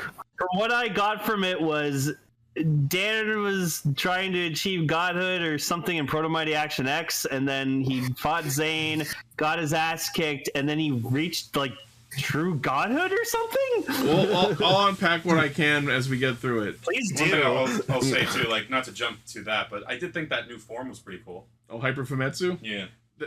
Okay, so we already had a form that was shaped exactly like that, but with a different color scheme, Genmu Muso, and it has the same problem that I have with this new form, the Sephiroth hair. Yeah. I fucking hate. I understand it's on brand as fuck, and it matches his character perfectly. But from an aesthetic standpoint, I fucking hate the Sephiroth hair. Yeah, like, because I think the suit would be badass otherwise. The hair just... It's an evil version of Genmu Hyper Muteki, so of course they're going to give him the Sephiroth hair, but goddamn does it look ugly from a objective standpoint. In terms of battle dreadlocks, I think the Predator does it much better.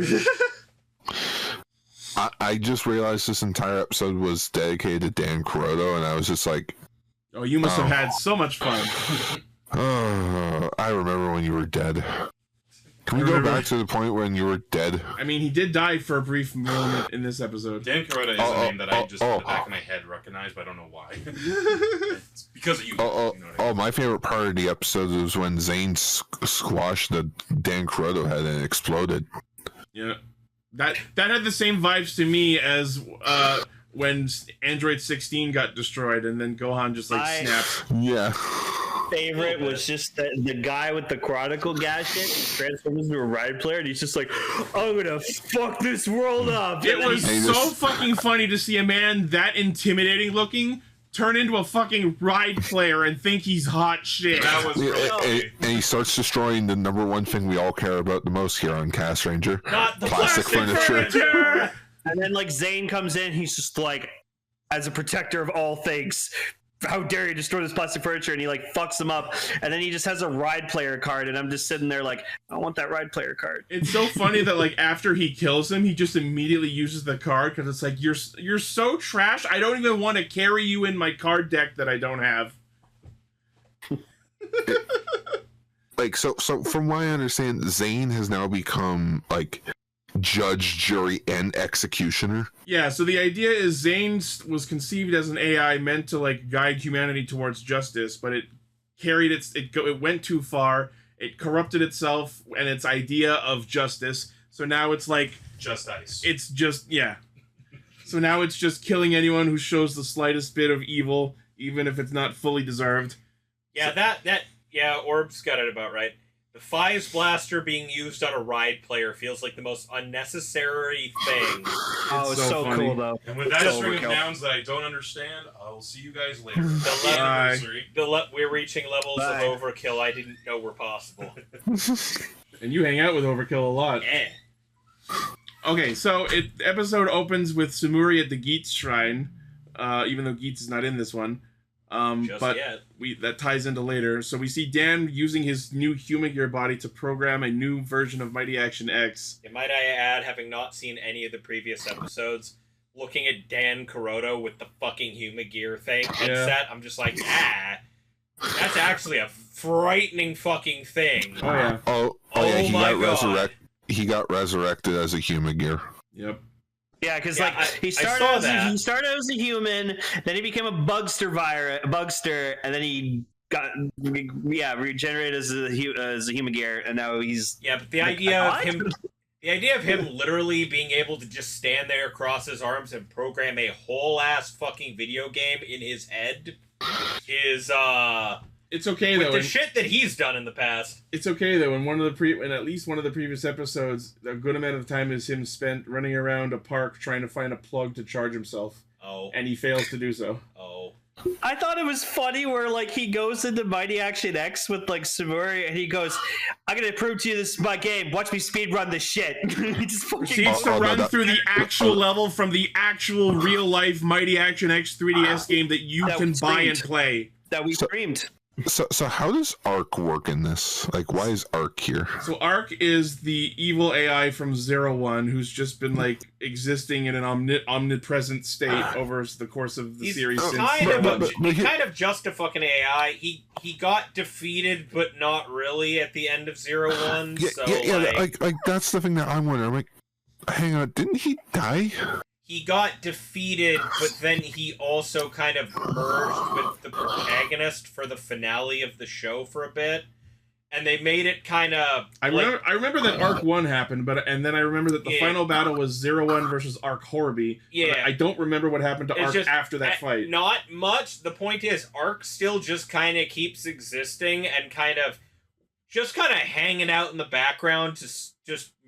Add powers / support whoever the fuck wants to. I think the idea was so it's just, after being defeated, Arc was like, "All right, I'll back up and let humanity do its own thing." But if anybody in humanity or any Humagear wants some added power to fuck over humanity, I'm there. Yeah. I'm helping you.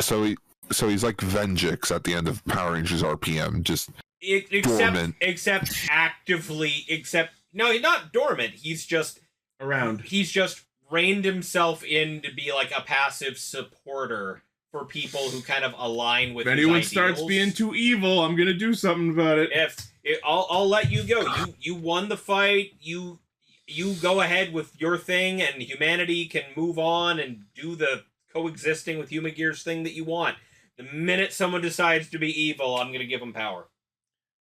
So yeah, Dan warps into the world of his video game, and fucking somehow Tsumuri follows him in. I'm just gonna chalk that up to goddess power lets her do whatever the fuck she wants. She is super soup. True. The superest soup. And apparently, sometime previously, Dan went to the Geet Shrine and wrote a wish on a plaque, which we'll get into what that wish is at the end of this, because that's terrifying. But yeah, so he kicks a donut into a wall, which spawns a hidden item, which then makes a door that leads them to where Zane is destroying the furniture. And so they walk out of this door, and Dan, as a result of this process, apparently just has 2 brand new Gashots. Maximum Zombie, which is a reskin of... He programmed them into his game, and then went through the game and unlocked them because he's extra like that. Yeah. Yeah. So yeah, he gets his new Gashots, Maximum Zombie, and Hyper Fumetsu, which are reskins of Maximum Mighty and Hyper Miteki.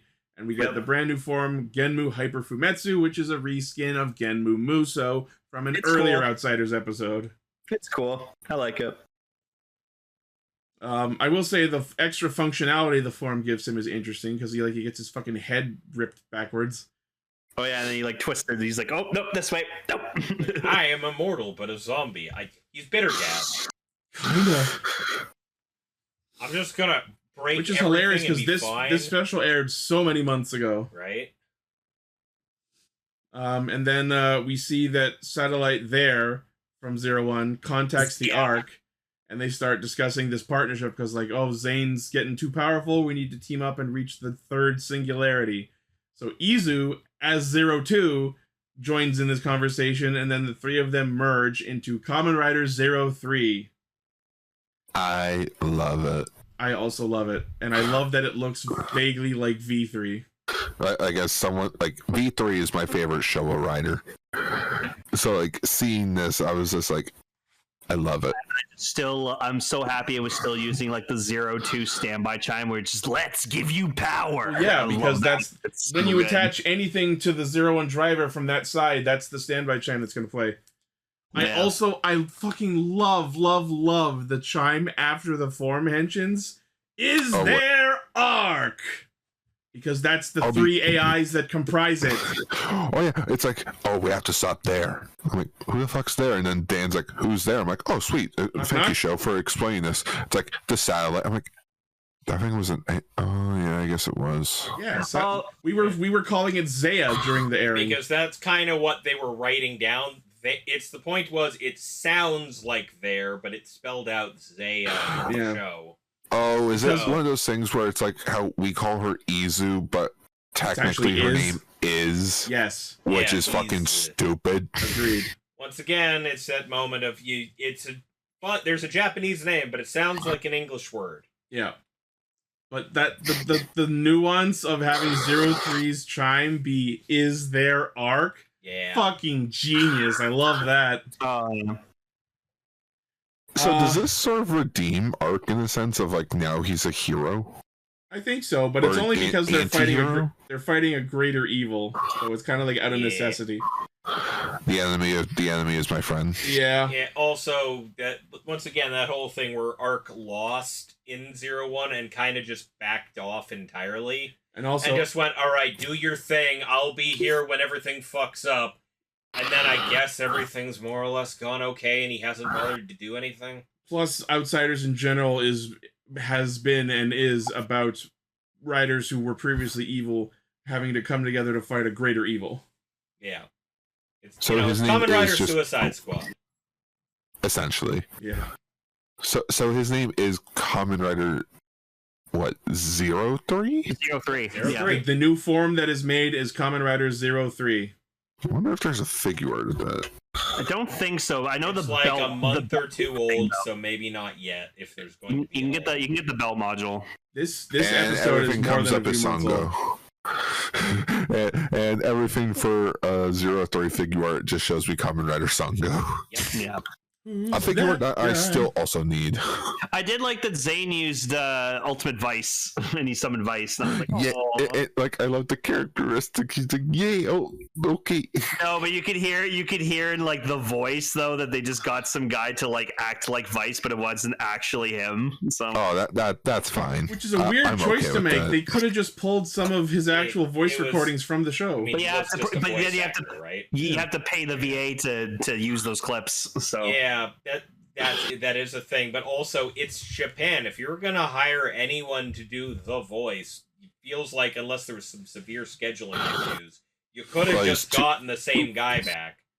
I mean, Toei is usually pretty good about that with their contracts. He's busy voicing Frankie. He's busy voicing Frankie now. So. Oh yeah, he's the one who took over, right? Yeah, Vice is Frankie now.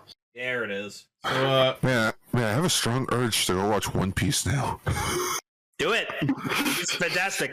I can't wait for it to come back in next month.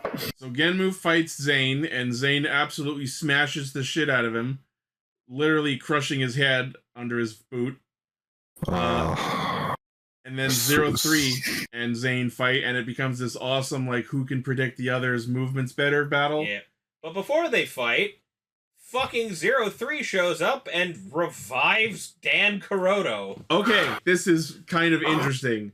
Yeah. So Dan had the foresight to predict everything of what was happening here, and he manipulated Zane and 03 into doing what they did so that he could back himself up and then use Sumuri's wish goddess power in order for 03 to rebuild Dan as a human again. Yep. Complete with a hairdo that makes him look kind of like Jesus. It's just suddenly long blonde hair for some reason. I think that was actually his hair too, because like I've seen, like I follow him on Twitter and stuff like that. He has like hair that long.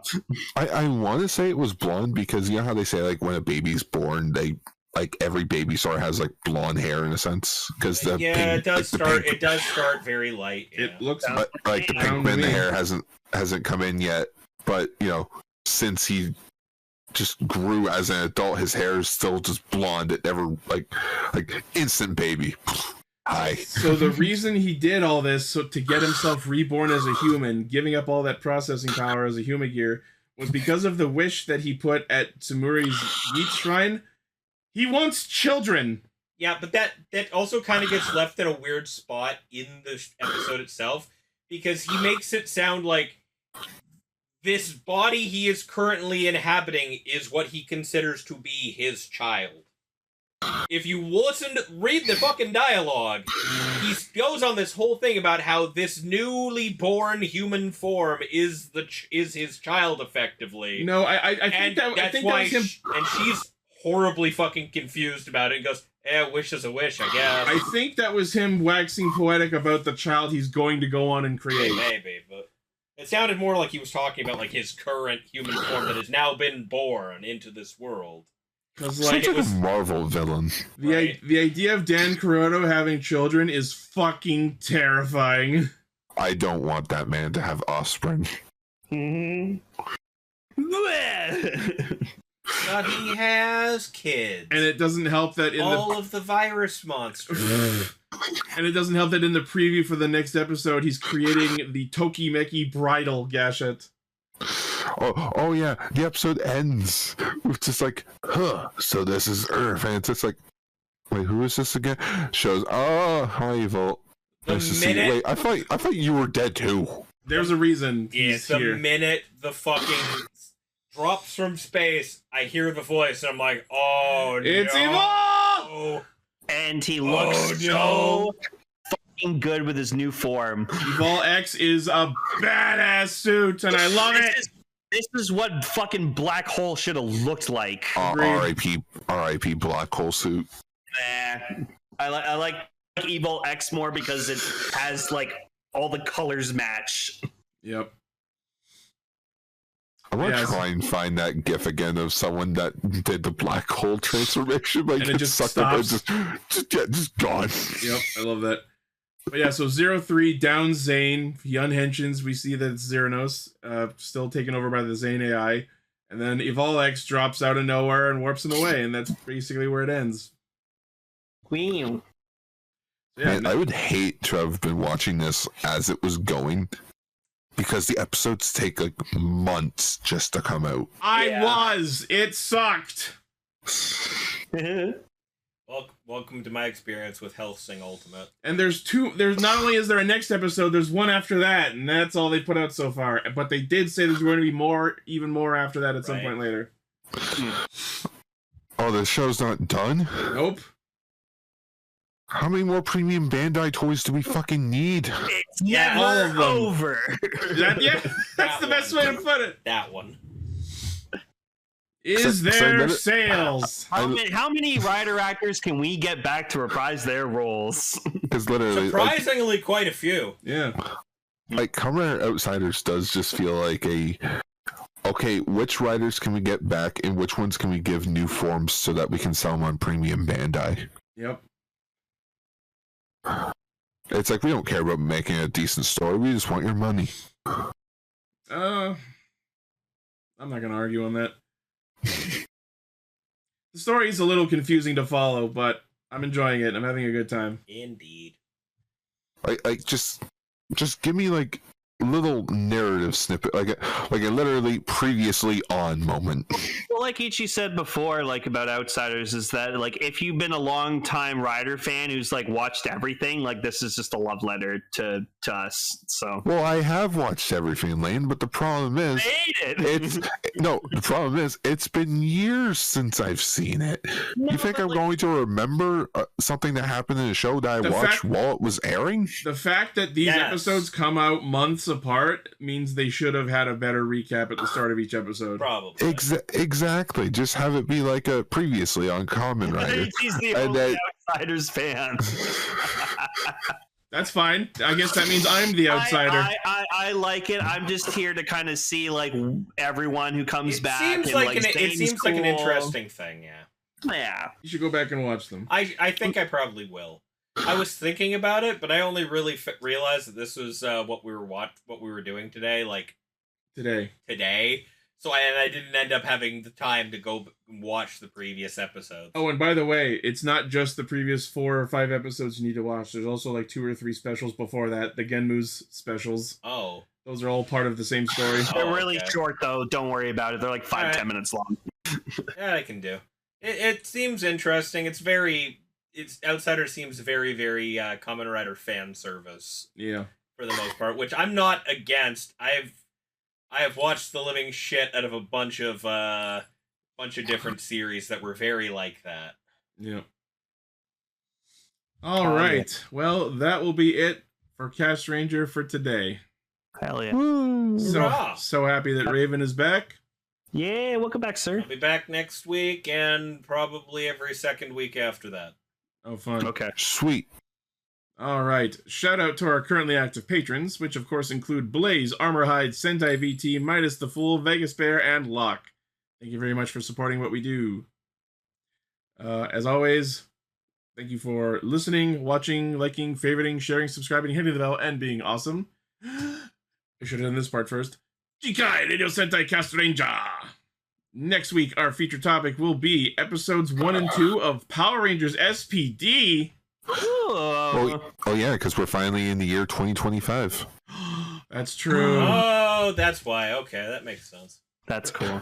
Yeah, we were supposed to do it in February, but then Ichi got sick, so I had to move some things around the schedule. Oh, okay. Yeah. No, I'm staring at the schedule right now, and I'm like, oh, I see something interesting that I want to be here for. Is that a week I'm here? Yes, looks like it. Okay, cool. Well, whatever you want, man. I'll work with you on the schedule. All right. I'm just like, is that one thing I really want to be here for one of the weekends? Yes, it is. Okay, cool. Fun. I'll say this at least. SPD has a mention in Metal April this year. Cool. So, Space Squad. Maybe. SPD crossover with the Space Sheriff thing, probably. Yeah, Space Squad. Oh, okay. I didn't know that was what that was. Talked about Space Squad. Don't worry, guys. Okay. Don't worry.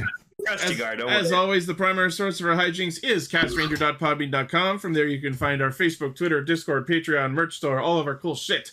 Let us know what you thought of these episodes in the comments. Let us know what you would like us to talk about in a future episode. And that will wrap us up for now. Thank you once again for being here for the anniversary special, even if you are just watching this on YouTube. It's been 11 years, and we're going to keep going as long as we can. Yeah, Jesus Christ. It's been a long time. We're not going anywhere, bitches. Oh, man, it's been a long time since we started this, and we were watching a fucking train Megazord punch a hole through the coffin with its dick. Yep. Thank you, Fruit Samurai fight each other over dance stages. Yeah, that one. Oh my! I mean, we were at episode 21 at that stage, so no, they were not dancing anymore. They were actually weren't dancing anymore. The dancing was over. No, we traumatized Kota by having him realize he killed his best friend. Yeah, he killed Yuya. Yeah, Soulcaster. If you're not aware of why we're making a joke, we literally started this podcast at the beginning of Tokusatsu. Well, it wasn't the beginning. Yeah, it was. Yeah, it was like a couple episodes in. It was episode 3. But it was like the. Oh yes, Decker made us our own Castranger Sentai ring. Okay, this is hilarious because there was an earlier version of this with the Crimson Caster suit because he didn't know that Raven was coming back to the show tonight. So I had made the new red Caster suit that you're seeing if you're watching the video version. So Decker had to immediately edit the Castranger Sentai ring. But yeah, look at it. I love it. It's a beautiful ring. Well done, sir. Some people in the chat have been discussing, like, what would the power given by the Castranger Sentai ring be? If anyone has any ideas. Annoying ass fucks. The power to keep doing this show. The power of tangents. That's a good one. I was thinking like a Sindel Sonic Scream. We all need... You know what? We all need to get, like, Sentai rings and then print that out, the Castranger out, and then put it on the rings. That's fun. Cool. You need to get one that does, like, a non-team specific sound. Like a special or whatever. The power to get pissed about belt mechanics. No, that's just me. I know. The power to talk about Ultraman and have people pay attention. To impulsively buy shit. Right. I almost totally forgot. Ultra Ranger's back. That's right. Go check out the Ultra Ranger video. The Ultra Ranger channel on YouTube. I mentioned in it. Yeah, so is Ichi's. Castrangers mentioned in it. Yeah, you had me send you a bunch of assets. And also, I forgot a thing I meant to mention 2 weeks ago. The fucking Mooks and Gozyuger, their weapons are champagne bottles. They're called sham burns. Oh, that's awesome. Wedding theming continues. Exactly. Yeah. All right. Thank you all again. We'll see you next week. Bye-bye! Stay Sentai.